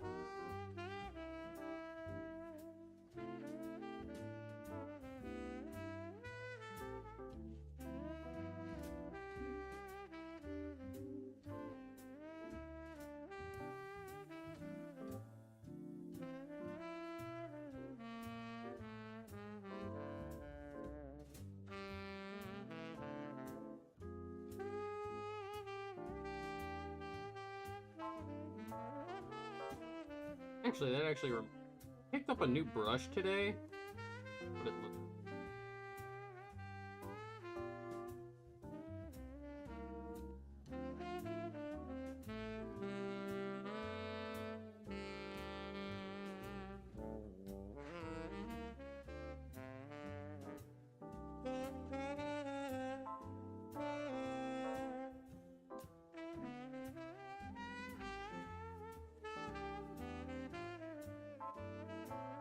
Ooh, that's a cool...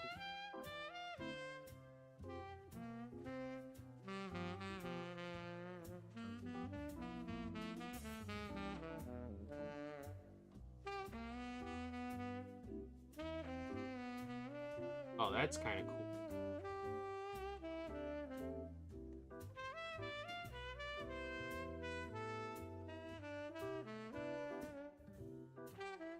Huh. All right.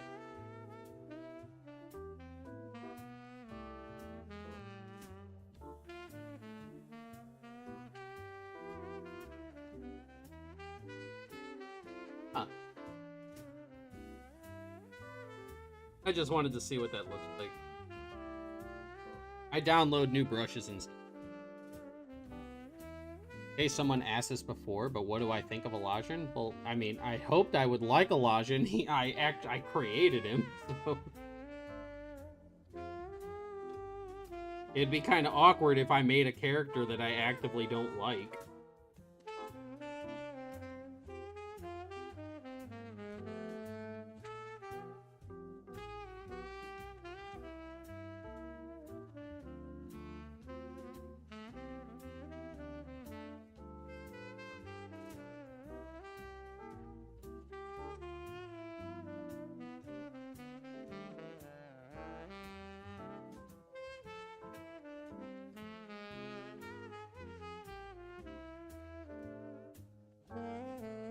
I think he's definitely, like, especially in the new definitive version, I think he's going to be a really cool addition to this.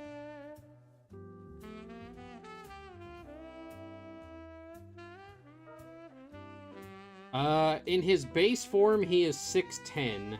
He just gets progressively taller each time he trains.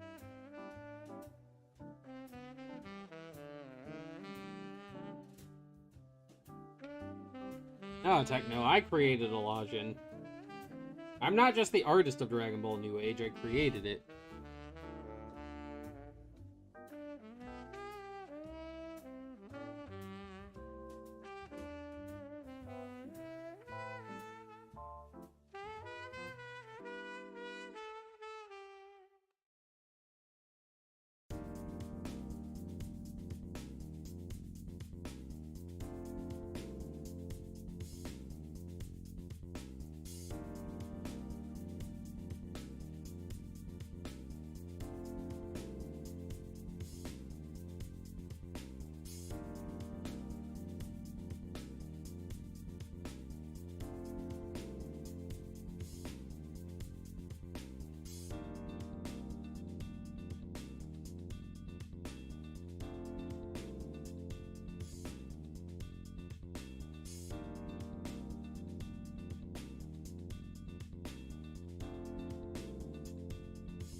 Oh, I've shown off Elijah's new design a couple of times.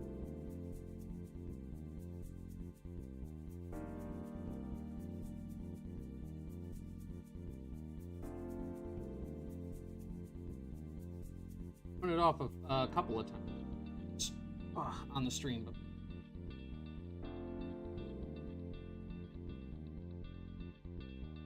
here is a basically like a half body of him.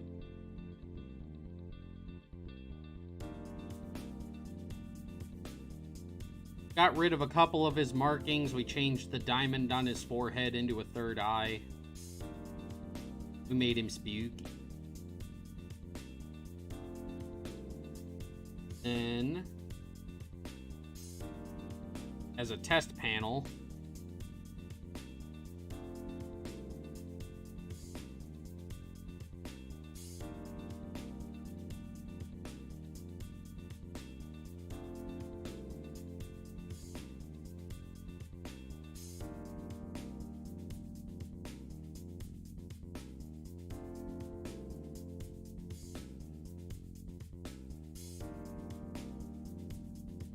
conflict would be wasted. Is that what you want? Is that the kind of god?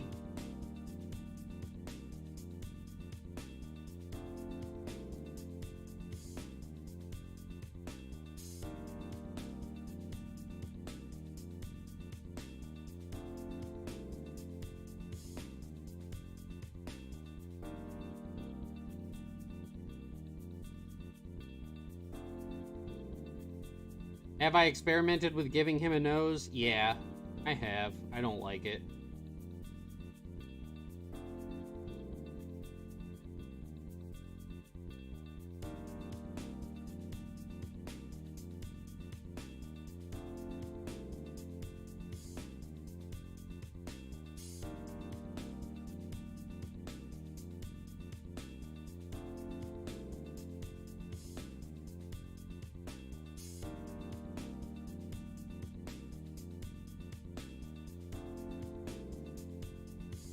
I think I actually, like, in some of the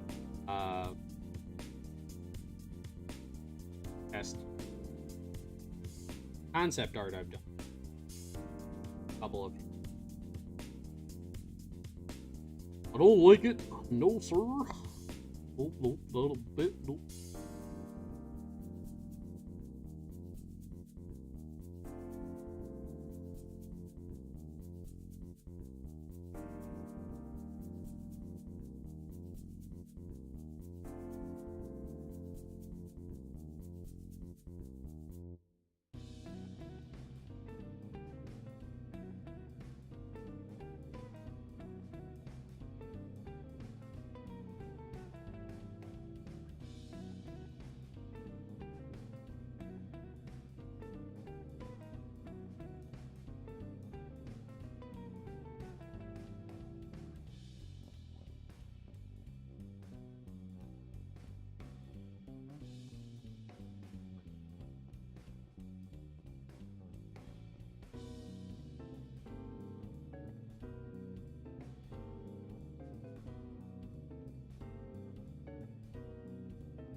In the old one, he never, like, yeeted Gogeta by his jacket.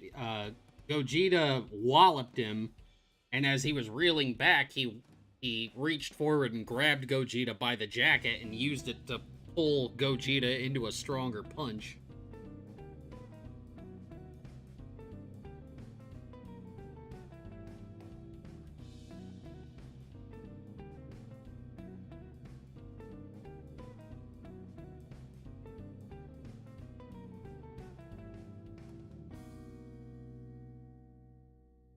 Oh, don't go into the story, Techno, thinking that it's gonna be just like the old version. I had to say the same thing when it came to the whole Rigor arc. Things have happened very, very differently. And likely things, it's very, very likely that a lot of things in the Elagian arc are also going to be changing.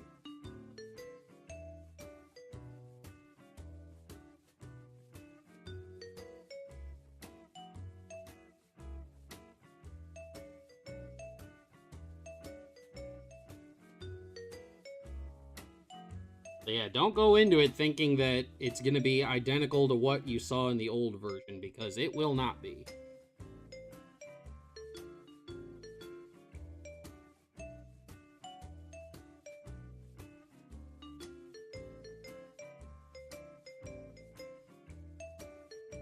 Yeah, it's not like the old ones where I was just, like, going back and redrawing it.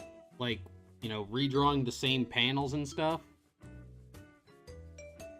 You just applied to be a mod for Cab? Awesome. Hope you get the job.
The other thing with like the whole black Solera on Rigor, you know, besides the fact that it's like, you know, we now have like an in-universe explanation for it.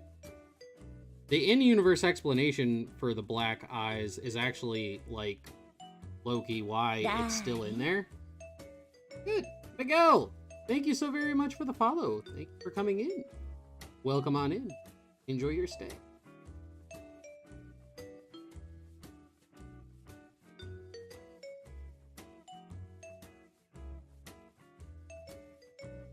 But yeah, instead of now instead of the black eyes being like, oh, this is the cool edgy edgelord thing, now there's actually a reason for it.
Oh yeah, a lot of people say they still prefer old Rigor because he was the edgy cool villain, but I want, you know, I want something that's that's got a little bit more meat to it rather than I'm the edgy character.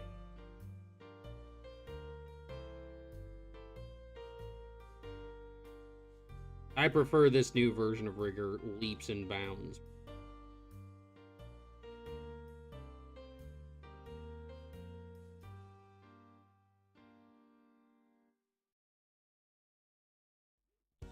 We even have a Dragon Ball Chibi Age manga short that shows the difference between the two of them.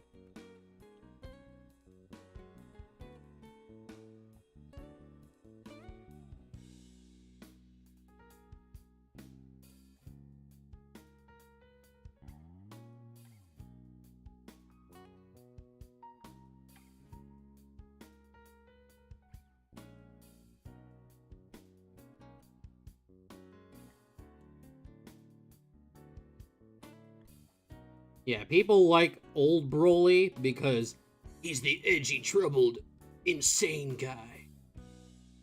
I like new Broly because he's a misunderstood good boy Tarzan.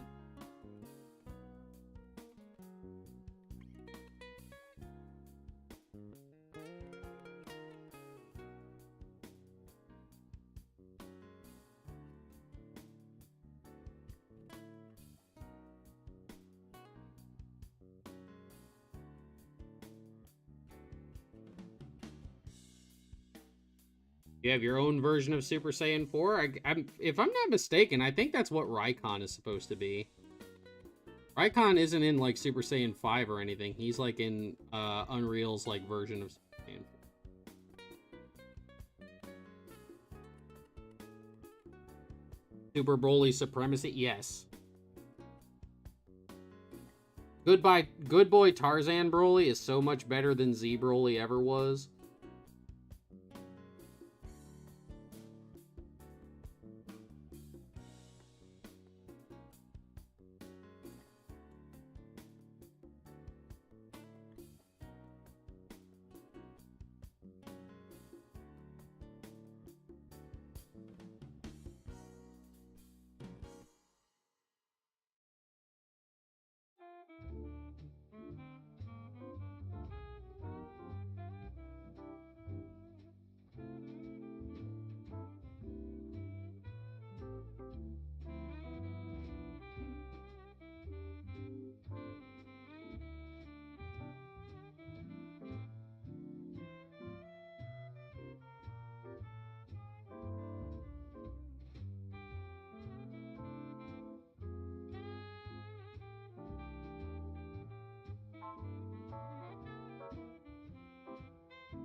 That's no... Oh, I'm doofus.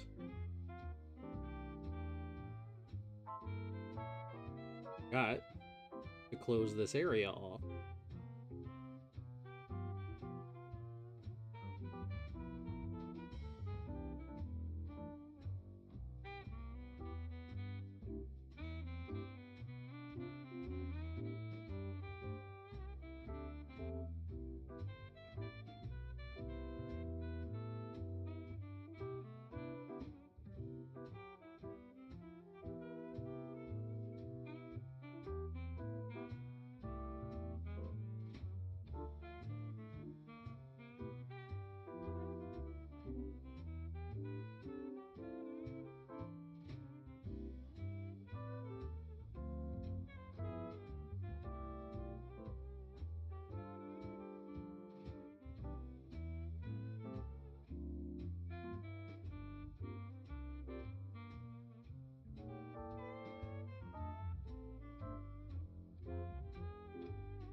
I already did.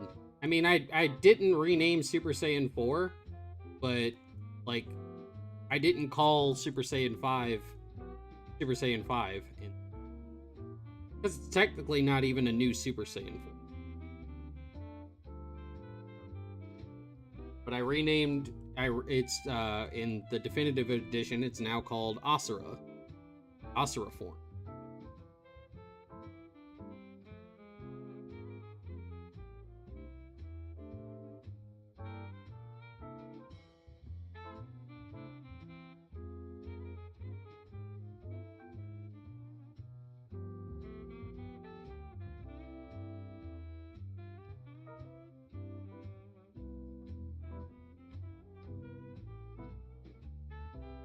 Can old manga fall into the public domain? Of course they can. After a certain number of years, everything falls into public domain.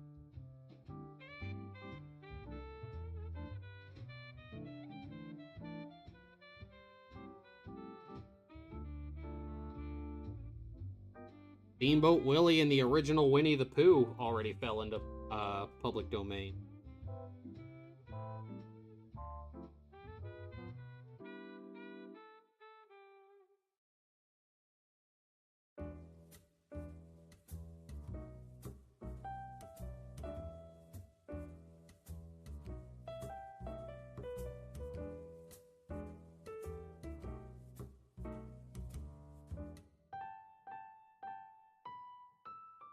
There's actually something that I mean, I don't know how public domain laws operate in Japan.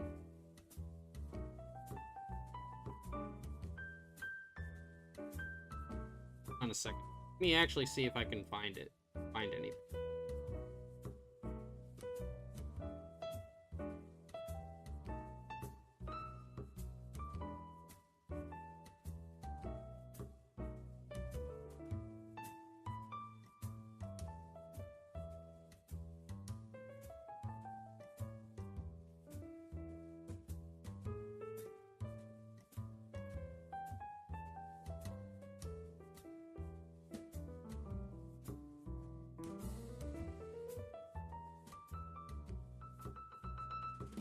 Okay, so the way that, here's how public domain works with manga. Japan's public domain law, when it as it applies to manga, is that manga will fall into public domain 70 years after an author's death. Any modern manga is unlikely in the public domain considering how young all of it is.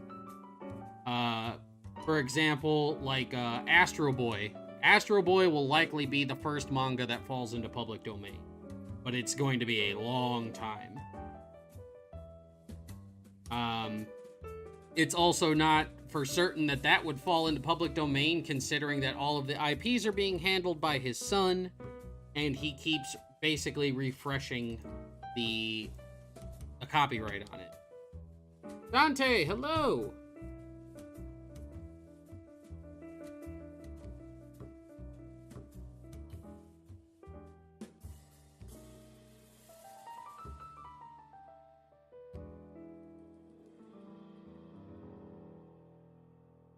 Yeah, we're working on the definitive edition of DB New Age right now. The final redraw version of it. You've been following since 2013? I'm glad to hear that, man. Thank you.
Yeah, this isn't even like you guys can call it Super Saiyan 5 if you, but it's technically not even.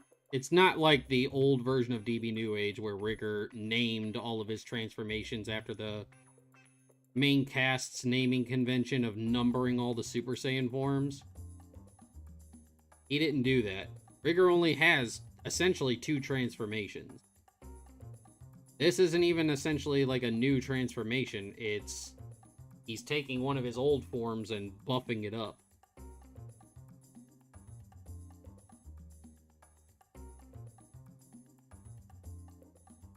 Yeah, I just said, Michael, for public domain, when in regards to manga, 70 years after an author's death is the public domain law for manga in Japan. So, when Akira Toriyama passes away, then it begins the 70-mile march. The what do you call it? The 70-year march before like the first chapter or the first page of Dragon Ball or whatever falls into the public domain.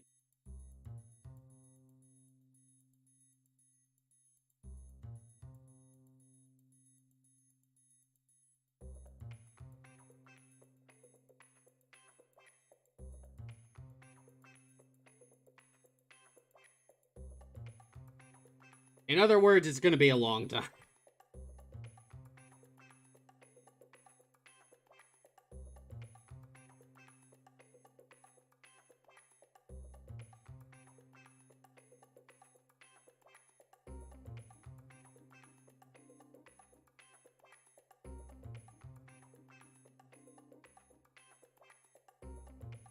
Also, guys, just so you are aware, since I know most of you guys, a lot of you guys, one, if you guys are not following me or subbed to me over on Twitch, if you would, I would really appreciate it if you went and gave me a follow over there. Two, I finished Carrion, an SCP game, and some other games over a demo for a new game coming out called Fred and Tear Explosive Kajun. The gameplay for those will be posted up on the YouTube here this week. So even though there might not be any streaming content coming the rest of the week, there will be new videos for you guys to check out if you guys want to check out the gameplay of me playing those games.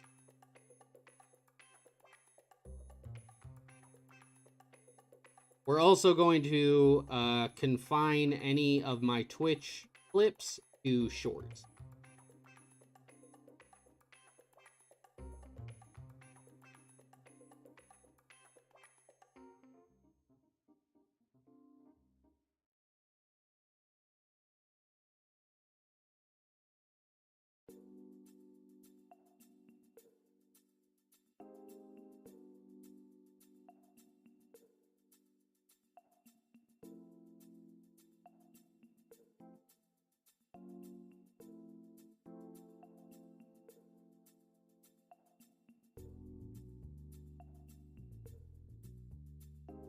They do. I have analytics that show that Dragon Ball New Age gets read in Japan, and I know for a fact Shueisha knows that it.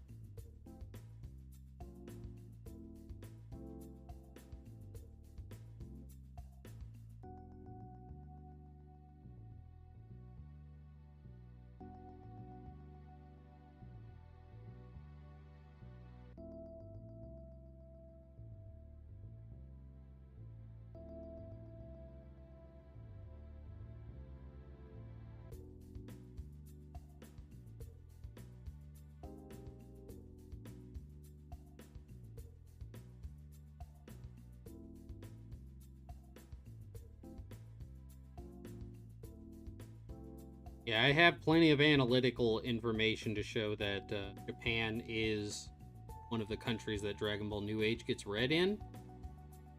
Um, I also know that there is a Japanese translation of at least the old version.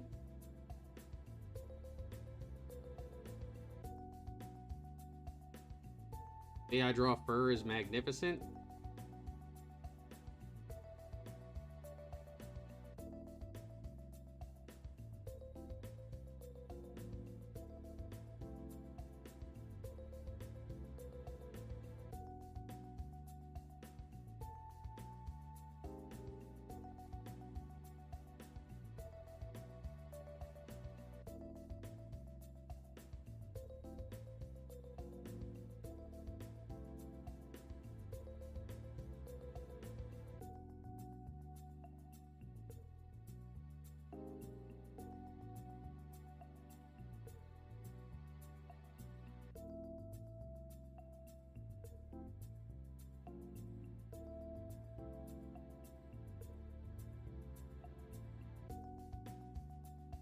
Oh.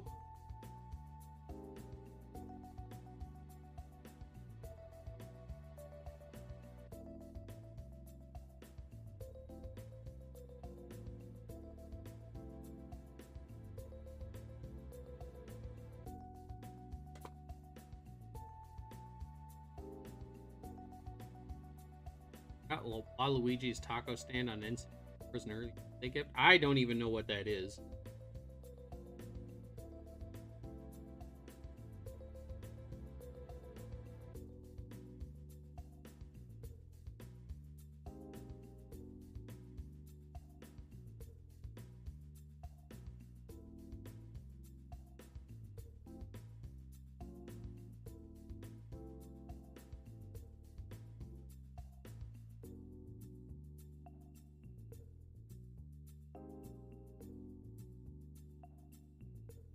Oh, sorry. Back is really, really giving me. Whatever I did to it, I injured it. Pretty hard.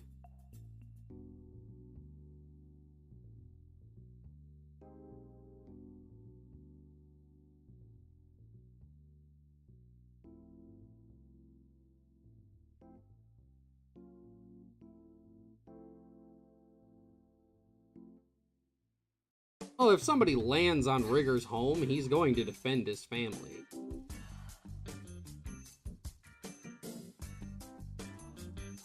It's not like, oh, somebody landed on my house, that's peculiar, and then he's just going to go about his business. That's not going to be the way it's going to happen.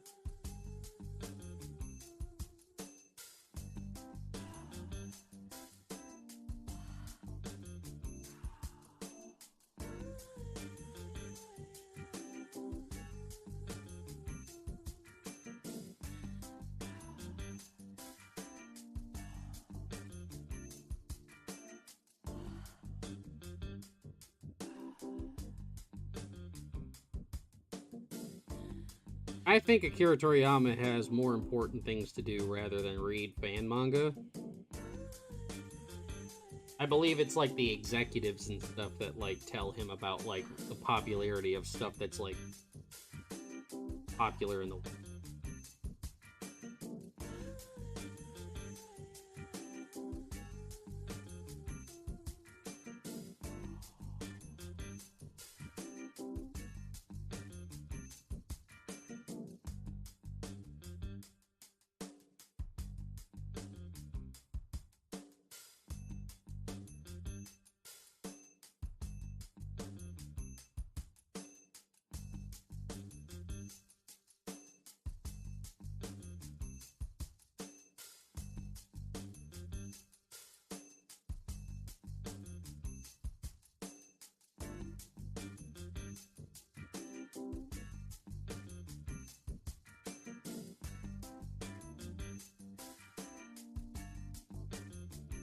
Yeah, like I said, I don't think he reads fan manga. He's got more important things to do.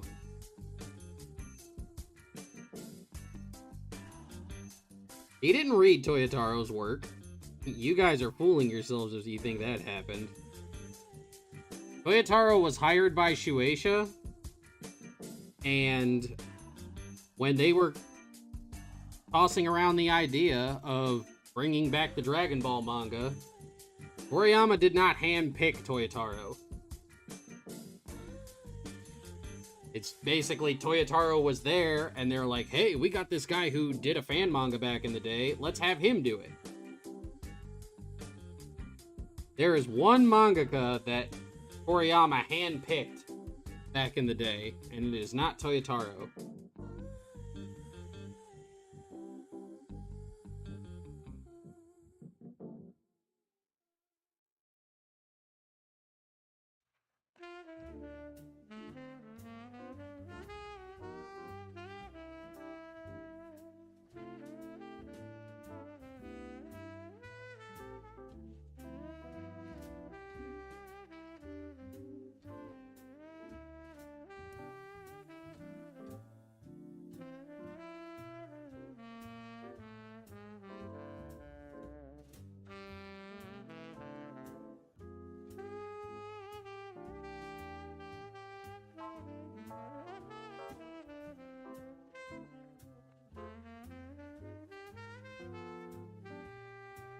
I've also talked about that at length before. The bad habits that Toyotaro picked up doing Shueisha work.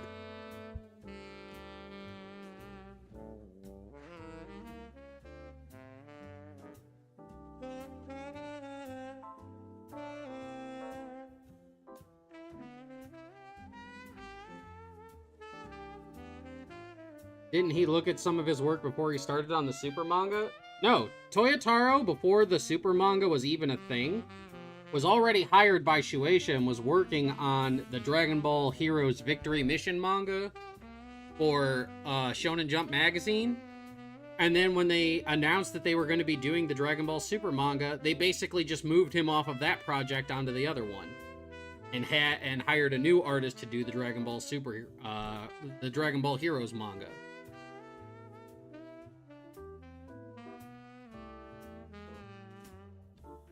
Both Gogeta and Rigor have both like flown back.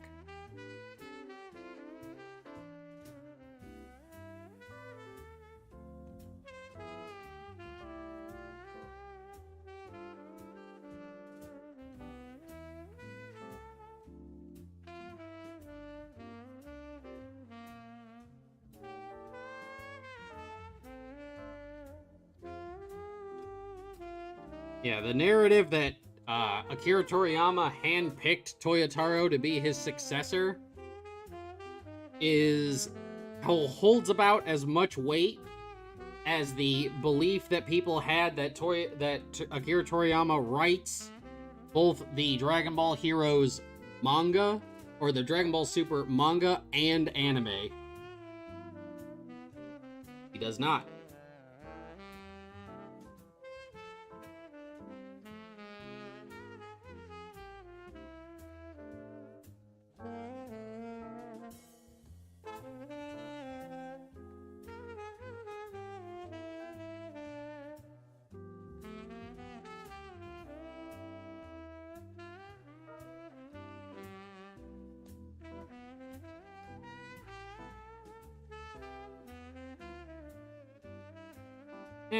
What I could have done with Super is a moot point, to be honest.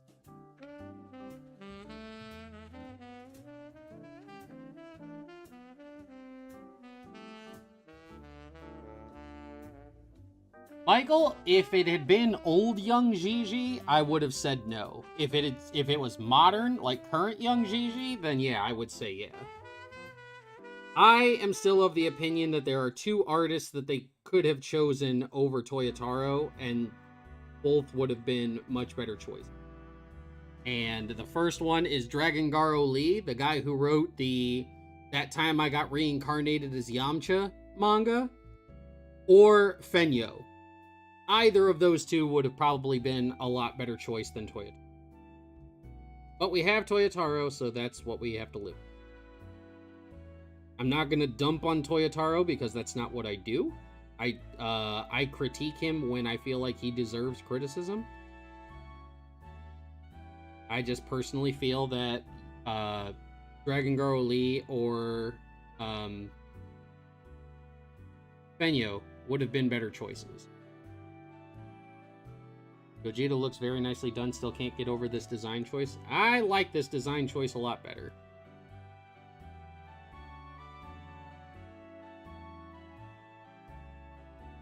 He actually looks like Gogeta instead of a color swap of Goku.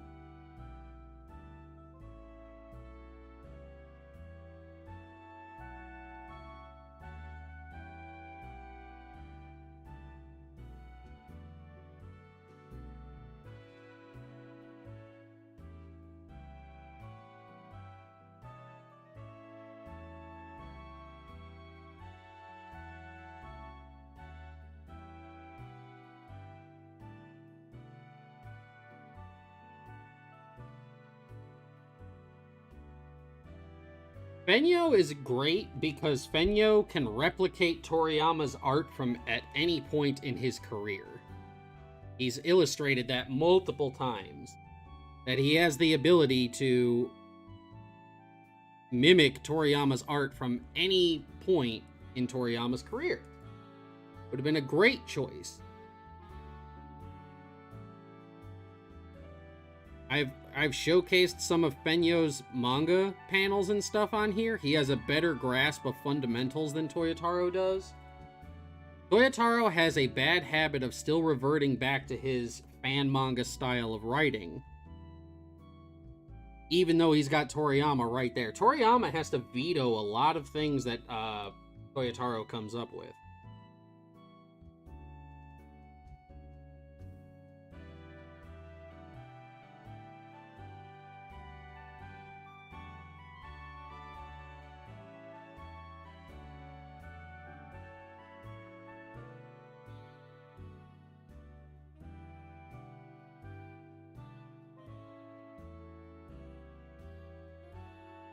Do his eyes go solid black? No.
Yeah, I've said on multiple occasions that I'm not going to dunk on Toyotaro because I don't envy the position that he's. You know, he's in his position, and that's, you know, he's doing what he has always wanted to do, so I can't crap on him for that. I just think, from a business standpoint, I think that there were better options, but they went with the one that gave them the click clout, you might say. You know, the story that they hired the Dragon Ball AF artist to work on the official manga, you know. They went with that rather than what could have possibly been better options. They also had Toriyama's original hand-picked successor working on Dragon Ball SD instead of putting her on the project.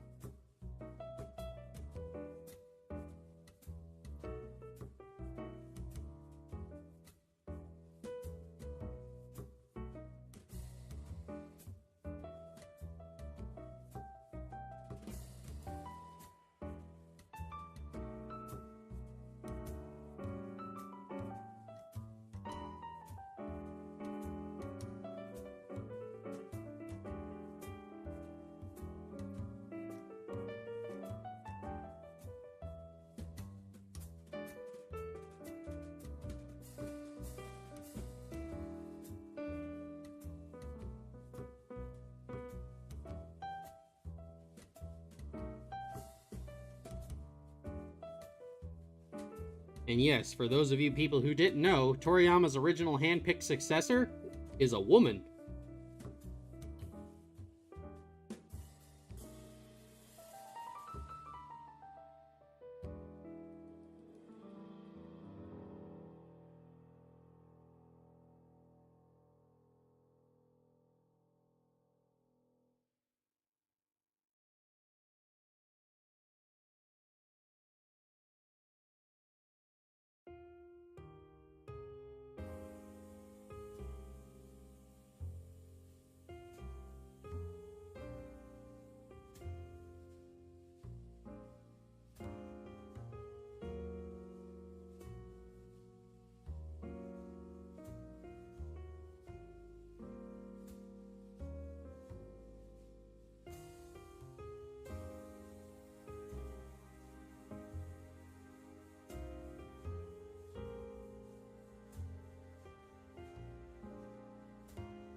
Guys, I gotta lean back from table for a minute.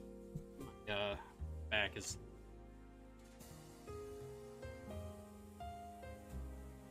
Oof.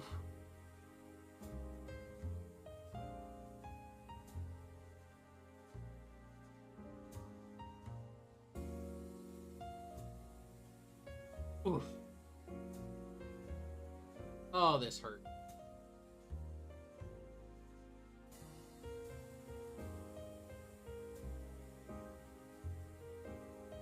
Might have to postpone trying to get all my videos and stuff set up for today.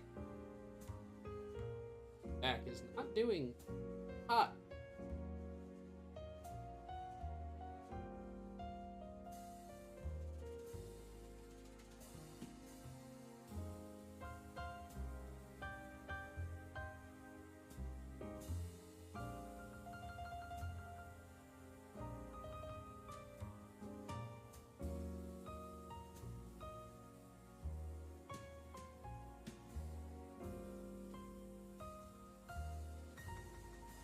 In his panels is his palins. That's all you can say about Toyotaro. Now, I've talked about some of the issues that Toyotaro has.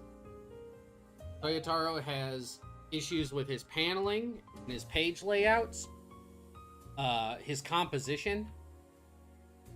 Hold on. Pull chair in. See if I can this.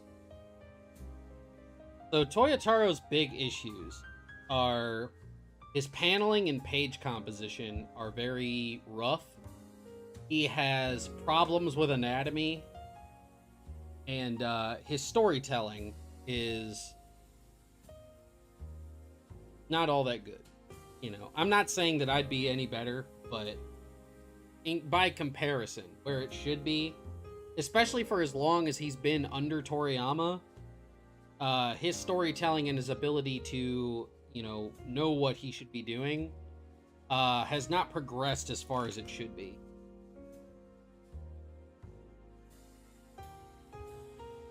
It's very sweet of you. But, yeah, Toyotaro has several issues beyond just his paneling. Handling is rough. His page composition is pretty rough. Totally Not Mark has actually done 2 videos going over how Toyotaro overcomplicates himself. Toriyama has often told Toyotaro that he makes too much work for himself, and has told him less is more a bunch of times, but Toyotaro just doesn't listen. The Moro arc was really good in your opinion? Kind of like the Goku Black arc. It started off really well, and then towards the middle, it stumbled, and then never picked itself back up. That's how I look at the Moro. Really, really good start. In the middle, it stumbled, and then never recovered.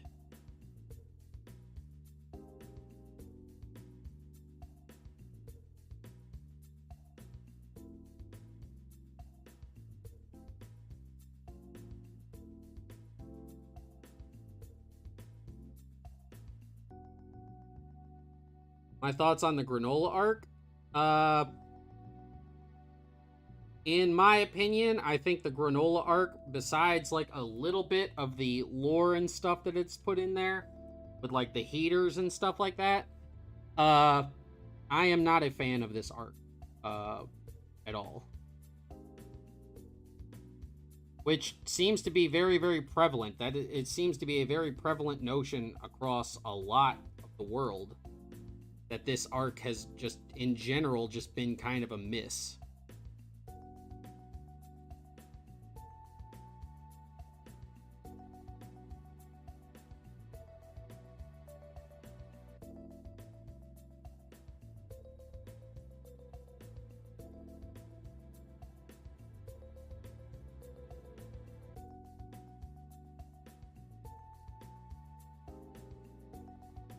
Oh, I have the entire Moro arc. I have the whole thing. And I have reread it.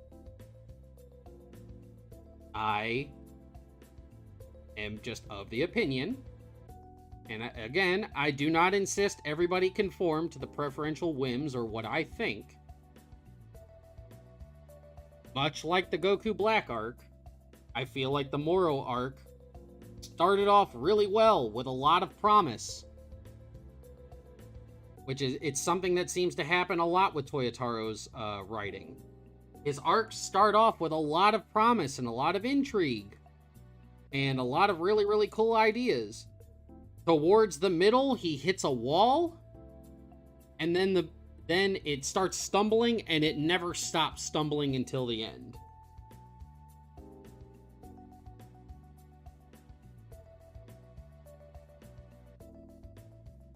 The arc has a lot of potential, but he keeps falling back on a bunch of familiar crutches. And repeating the exact same problems over and over again. And it's not just like the power creep of Dragon Ball. That's the issue.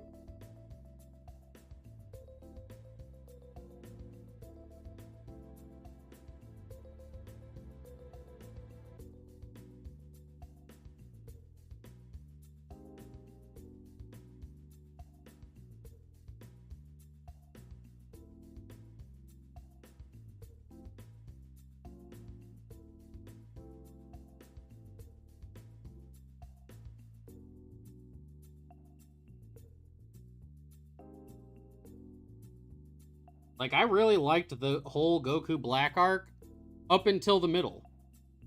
Up until they tried to start explaining what was going on with Goku Black and how he's it's basically Zamasu and Zamasu teamed up against everybody. It was a decent arc. It had a lot of promise, a lot of intrigue, and a lot of really, really cool ideas. Towards the middle, they hit a stumbling point. And man, they went face first and never recovered.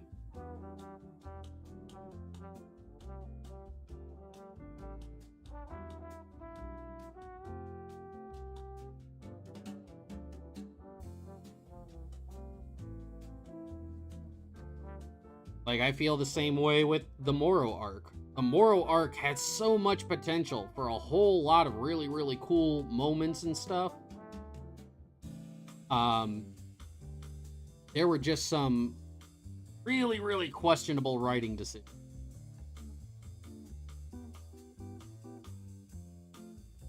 And for a while there, it felt like basically the whole Moro arc was basically like an updated take of like either King Piccolo or Lord Slug.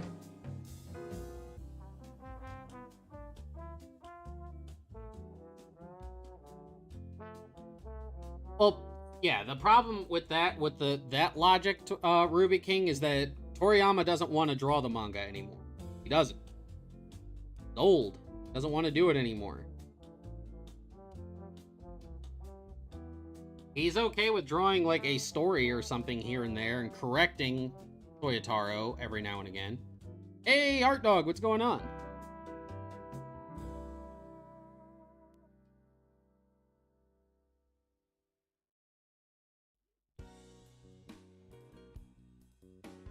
I have a lot of issues with Toyotaro's storytelling, so it's not just like his art issues that bug me.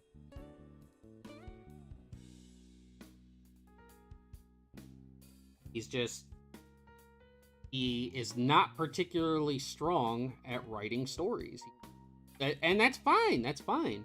That's why a lot of like comic artists hire somebody else to do the writing. They might have an idea, but they don't have the skill, the writing skill or whatever, to make it a reality. So they hire somebody else who has the requisite skills in order to do it. The issue is that Toyotaro and Toei Animation are working off of bullet points. They're not working off of a legit script. They're working off bullet points that Toriyama has given them. So it's up to them to fill in the blanks. They just have a basic skeleton of what the arc is supposed to be.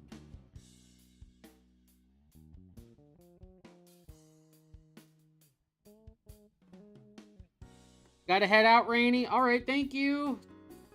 Thank you for coming and hanging out and being a mod. Thank you. Our wonderful mod, Rainy, everybody.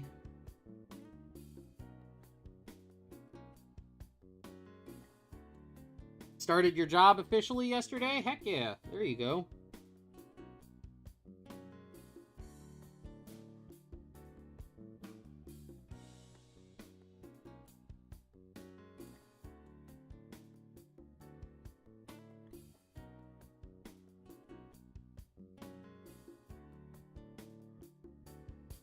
Michael,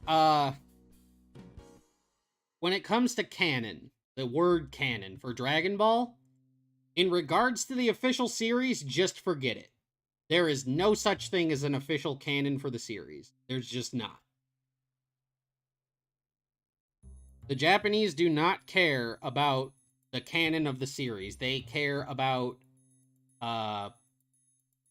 doing whatever they think is cool and will make money. They are taking the Dragon Ball Heroes approach. Would I like a hug and a head pat? A hug and a head pat would be awesome.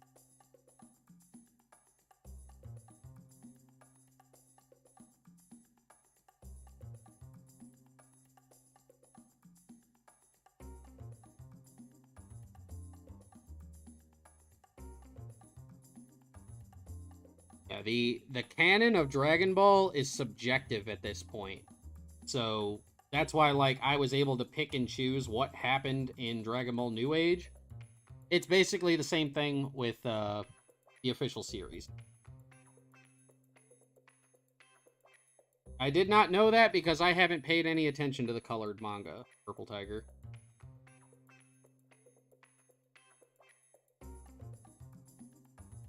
I don't keep up with a lot of the chapters and stuff until I can have them physically in my hands.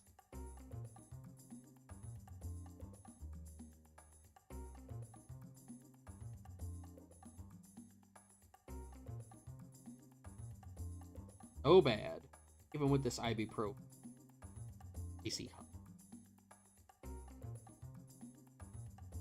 I wanted to go for completing this whole thing today, but man, I really don't know. Sitting here.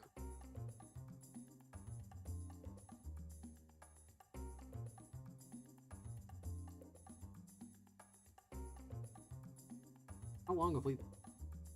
3 hours? Yeah, still pretty...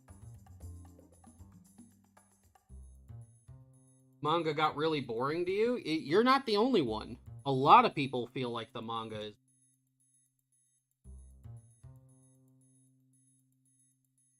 They don't like the way that, like, a bunch of the arcs feel like they get rushed to finish up so that you can start the next thing. I know that's a common complaint for the Tournament of Power. For Toyotaro's version of the Tournament of Power, that the whole ending of it just feels rushed.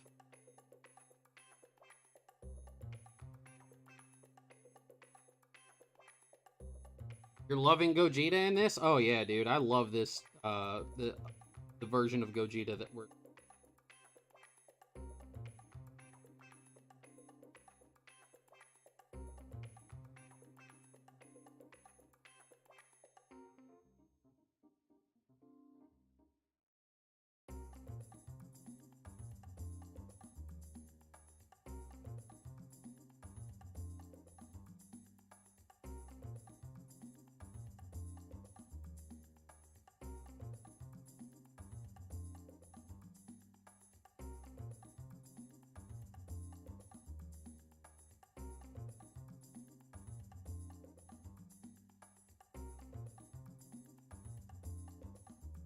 My favorite arc of Super is never on anybody's favorites list. No, most people don't put it on any of the lists at all.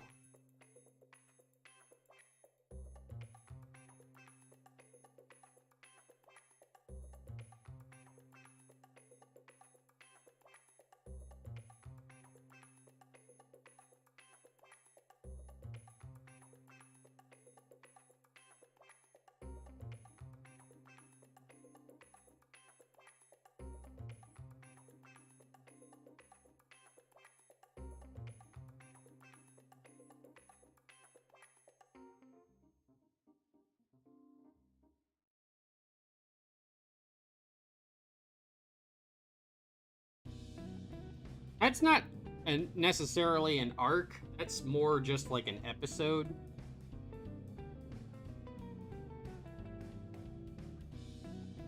Or that's like a particular like character arc.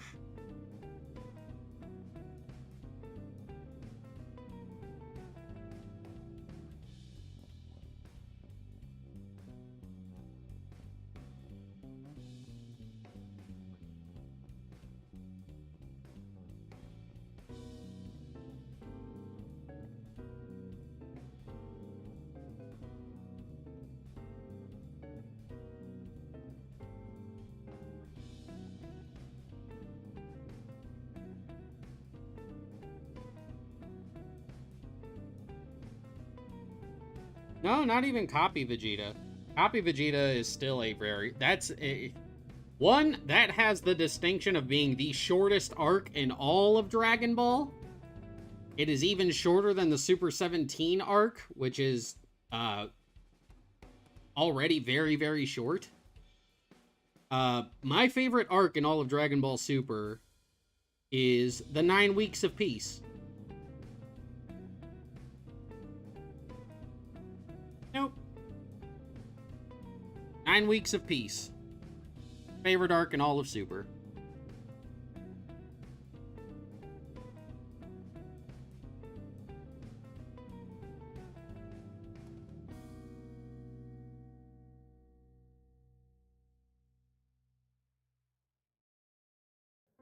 And I can already tell a bunch of you are like, 9 Weeks of Peace? What the heck is that? And if you are saying that, then that's exactly why.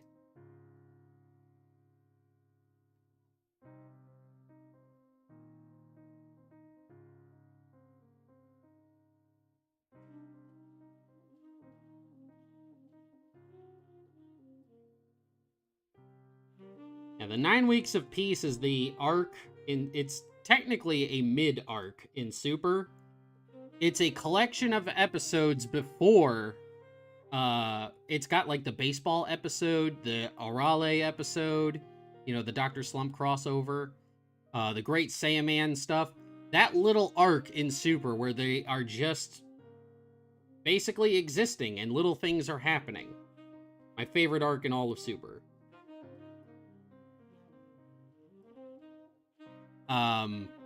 With fight scenes, do I think them off the top of my head and put them on paper or go watch something? A little bit of both. There are like certain things that I think of that I feel like would like go well in them, and that's what I do some of that. But a lot of times I think, like I said, I choreographed this whole fight with to a song in my head. And that's how I came up with this fight.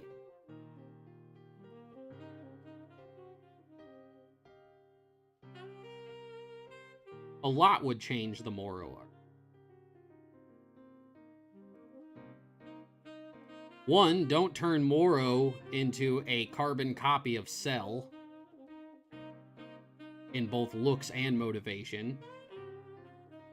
Don't give us the what do you call it, the mystery of what his final wish was, and then give us a wet fart of a wish in I released everybody from prison.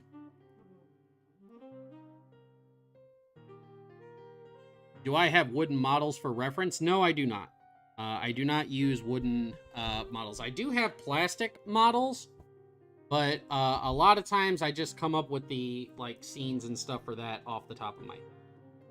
For their body positions.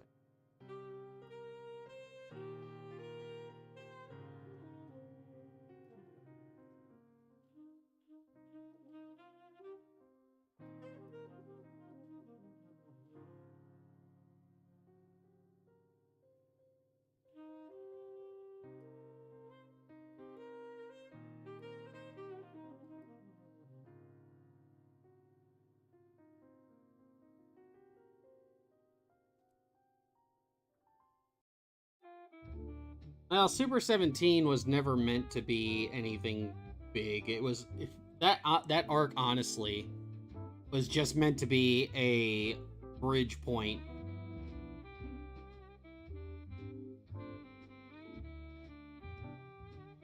A bullet rewrite in the server and everyone seems to like it. Yeah.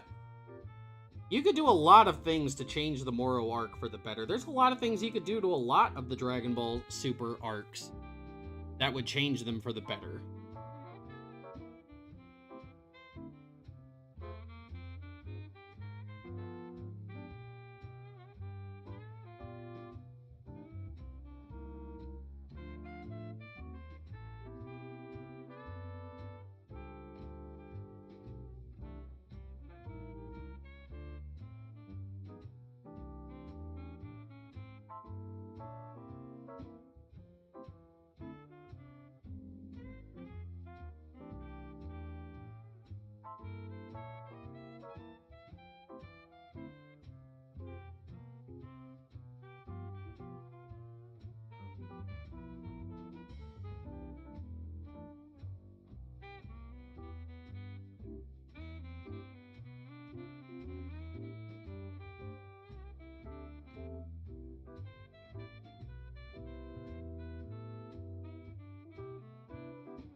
That's my other issue. Why are you calling it a tournament of power when it's not a tournament? It's a battle royal. Nobody calls the Royal Rumble a tournament.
Okay, if it was a tournament, there would have been brackets.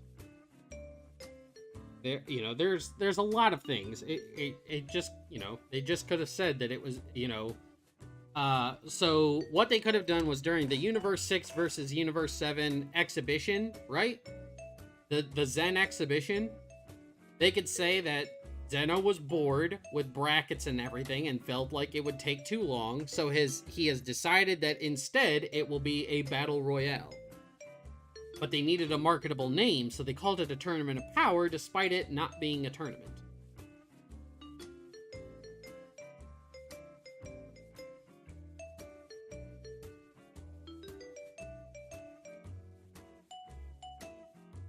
Like, instead of calling it the Tournament of Power, you could have called it the Conflict of Power. The Battle of Power.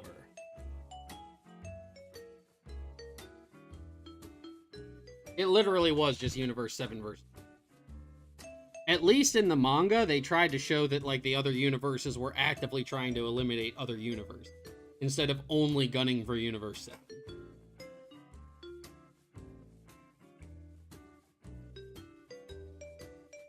Oof.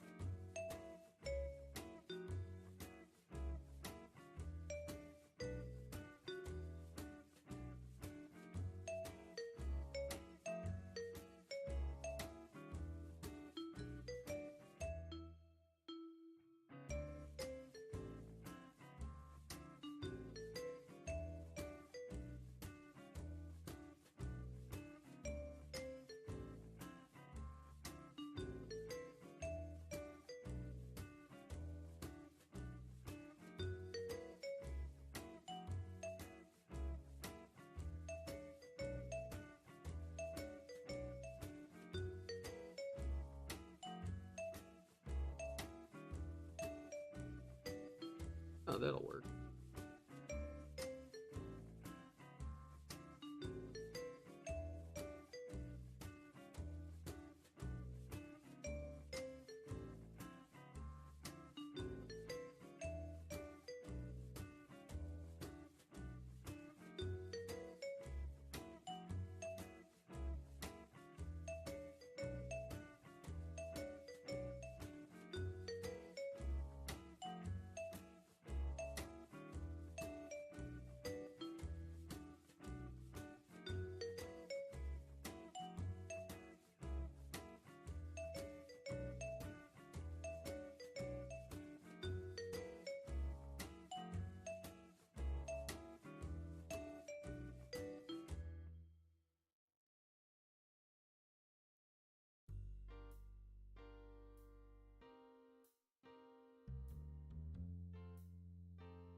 lot of things you can change about all of Dragon Ball by inserting other characters rather than Goku and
Oof.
Like, I get that they wanted to introduce, like, a ton of characters. They wanted to introduce a whole bunch of new characters. And, like, you wouldn't have been able to, like, showcase a whole lot of people. But what if instead of, like, 10 fighters from every universe, right? And put them all in a battle royal. What if you got, like, the top 3? You know? And then you could have some intrigue and you'll have some moments between those guys, you know?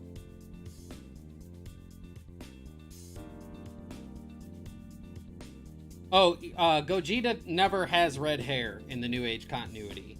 It is the black-haired Gogeta every time. When he showed up to fight Omega Shenron, it was the black-haired Gogeta. The red-haired Gogeta does not exist in this continuity. It is just this black-haired.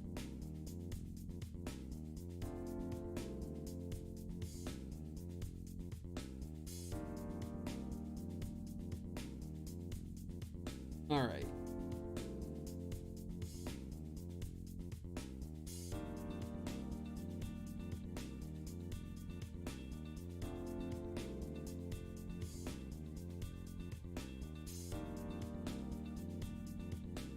Are we still in sub mode? Yeah. Everybody, you can't chat unless you're in sub mode. Unless you're a sub.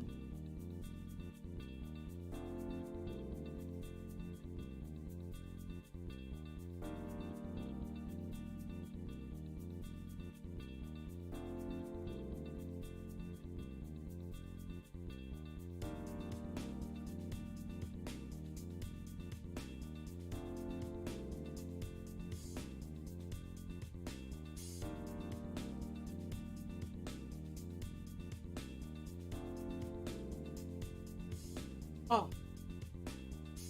Back. Go free.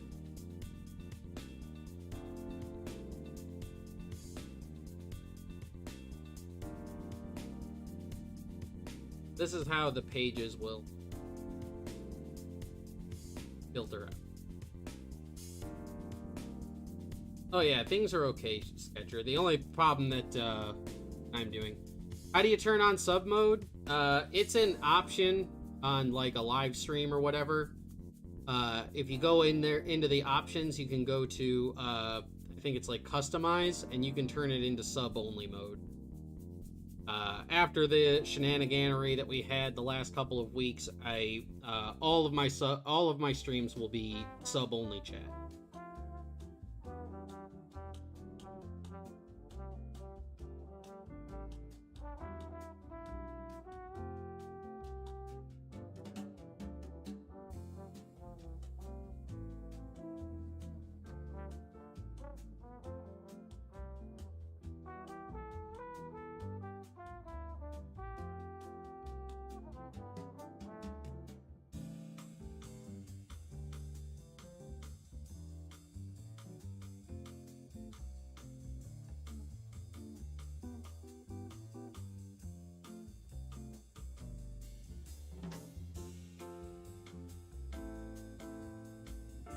Missed anything, Ruby? This is everything that we've done. Raven, hello!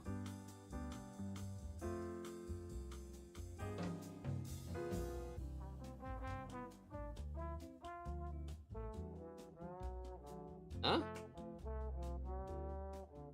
Oh. You must have missed something? What happened? Oh, I just said that it's a customize option in your live stream to turn on sub-only mode.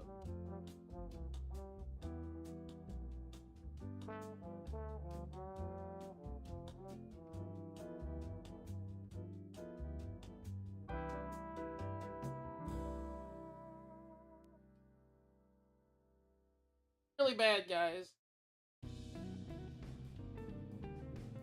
No, I just had a bunch of people come in here, and I don't want to leave, but at the same time, I am in a lot of pain.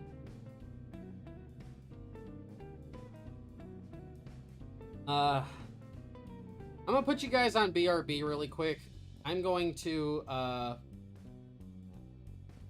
I'm gonna go grab another bottle of water. Then I'll be right back, and then I'll decide what I'm gonna do. Maybe if I stand up a little. Oh, hold on.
All right. Back. Got myself a water. I put a little bit more icy hot on my back, and I grabbed myself some pork rinds because I am hungry. Let me just sit and chat with you guys for a minute.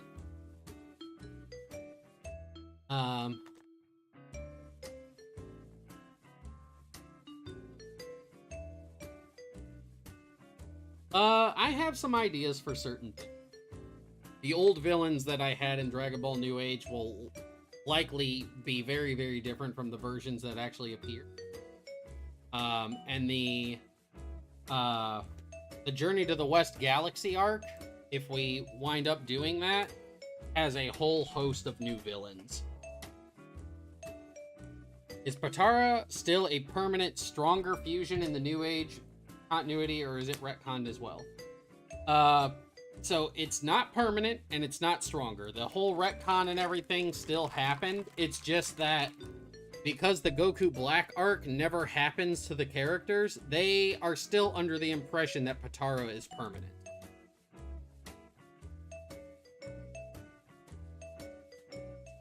Oh, thank you, Ray. Let me open up some... I don't make bad decisions. But yeah, the whole Potara thing, only lasting like an hour for mortals, that's the only it's like Potara has never been stated to be a stronger fusion. It never has been. It's stated to be better because it was implied to have no time limit. It's a perfect fusion. There's no chance of messing it up. It was always stated to be a better fusion, never stronger. So right now, like, yeah, the Potara not being permanent is a dumb retcon. It is, but that's just the way the lore of the story works.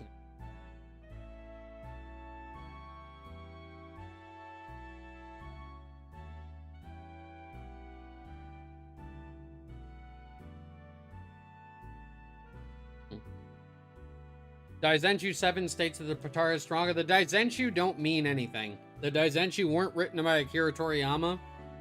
They weren't even written by Toei Animation or anything. They're written by an outsourced company, basically.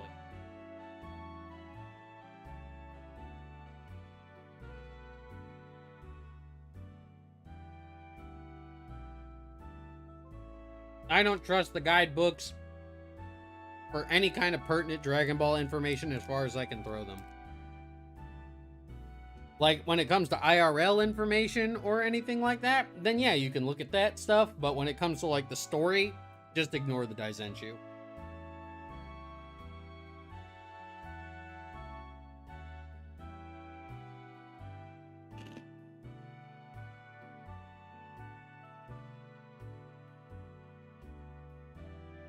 I don't know how loud these pork rinds are.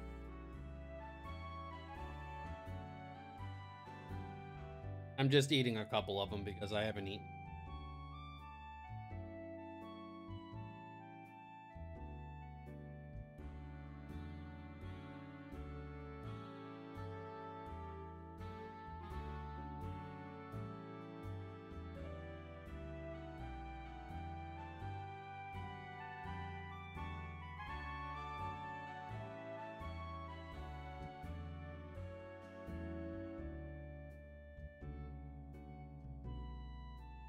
Not loud enough? Okay.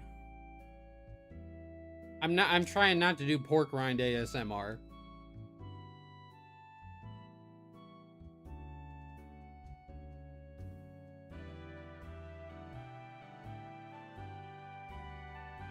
And Sunny D, what you're talking about is something that only occurs in the anime. Buhan never once says that in the manga. He never once says that if they fuse using Metamor infusion, that he could easily beat Gogeta. Never once says it. That's all stuff that gets perpetuated by the anime.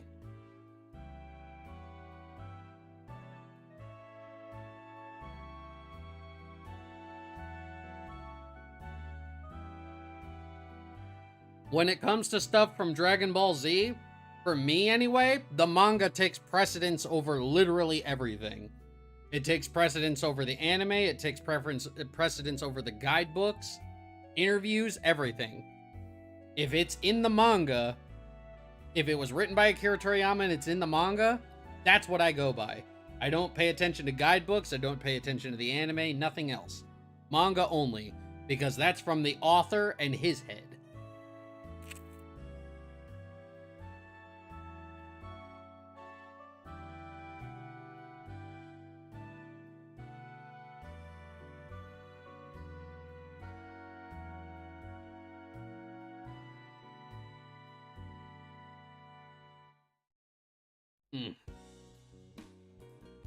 Back pain sucks. I remember I fell down the stairs, slipped on some old VHS tapes, knocked the wind out of you. I fell down the steps of my complex one time. Fell back and almost gave myself a concussion because I banged my head on the back of the door.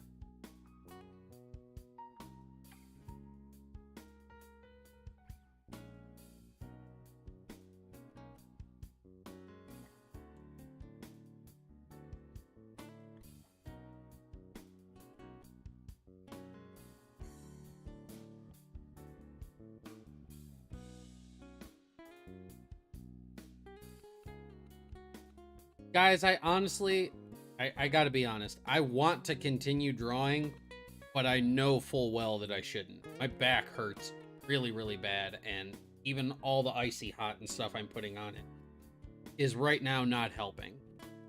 I just kind of want to just go and lay down and get up, you know, just get out of here. Yeah, I don't even talk about power. That's why, like, when people start asking me, oh, well, what's this person's power level? I do small number scales, but I don't discuss regular power levels anymore.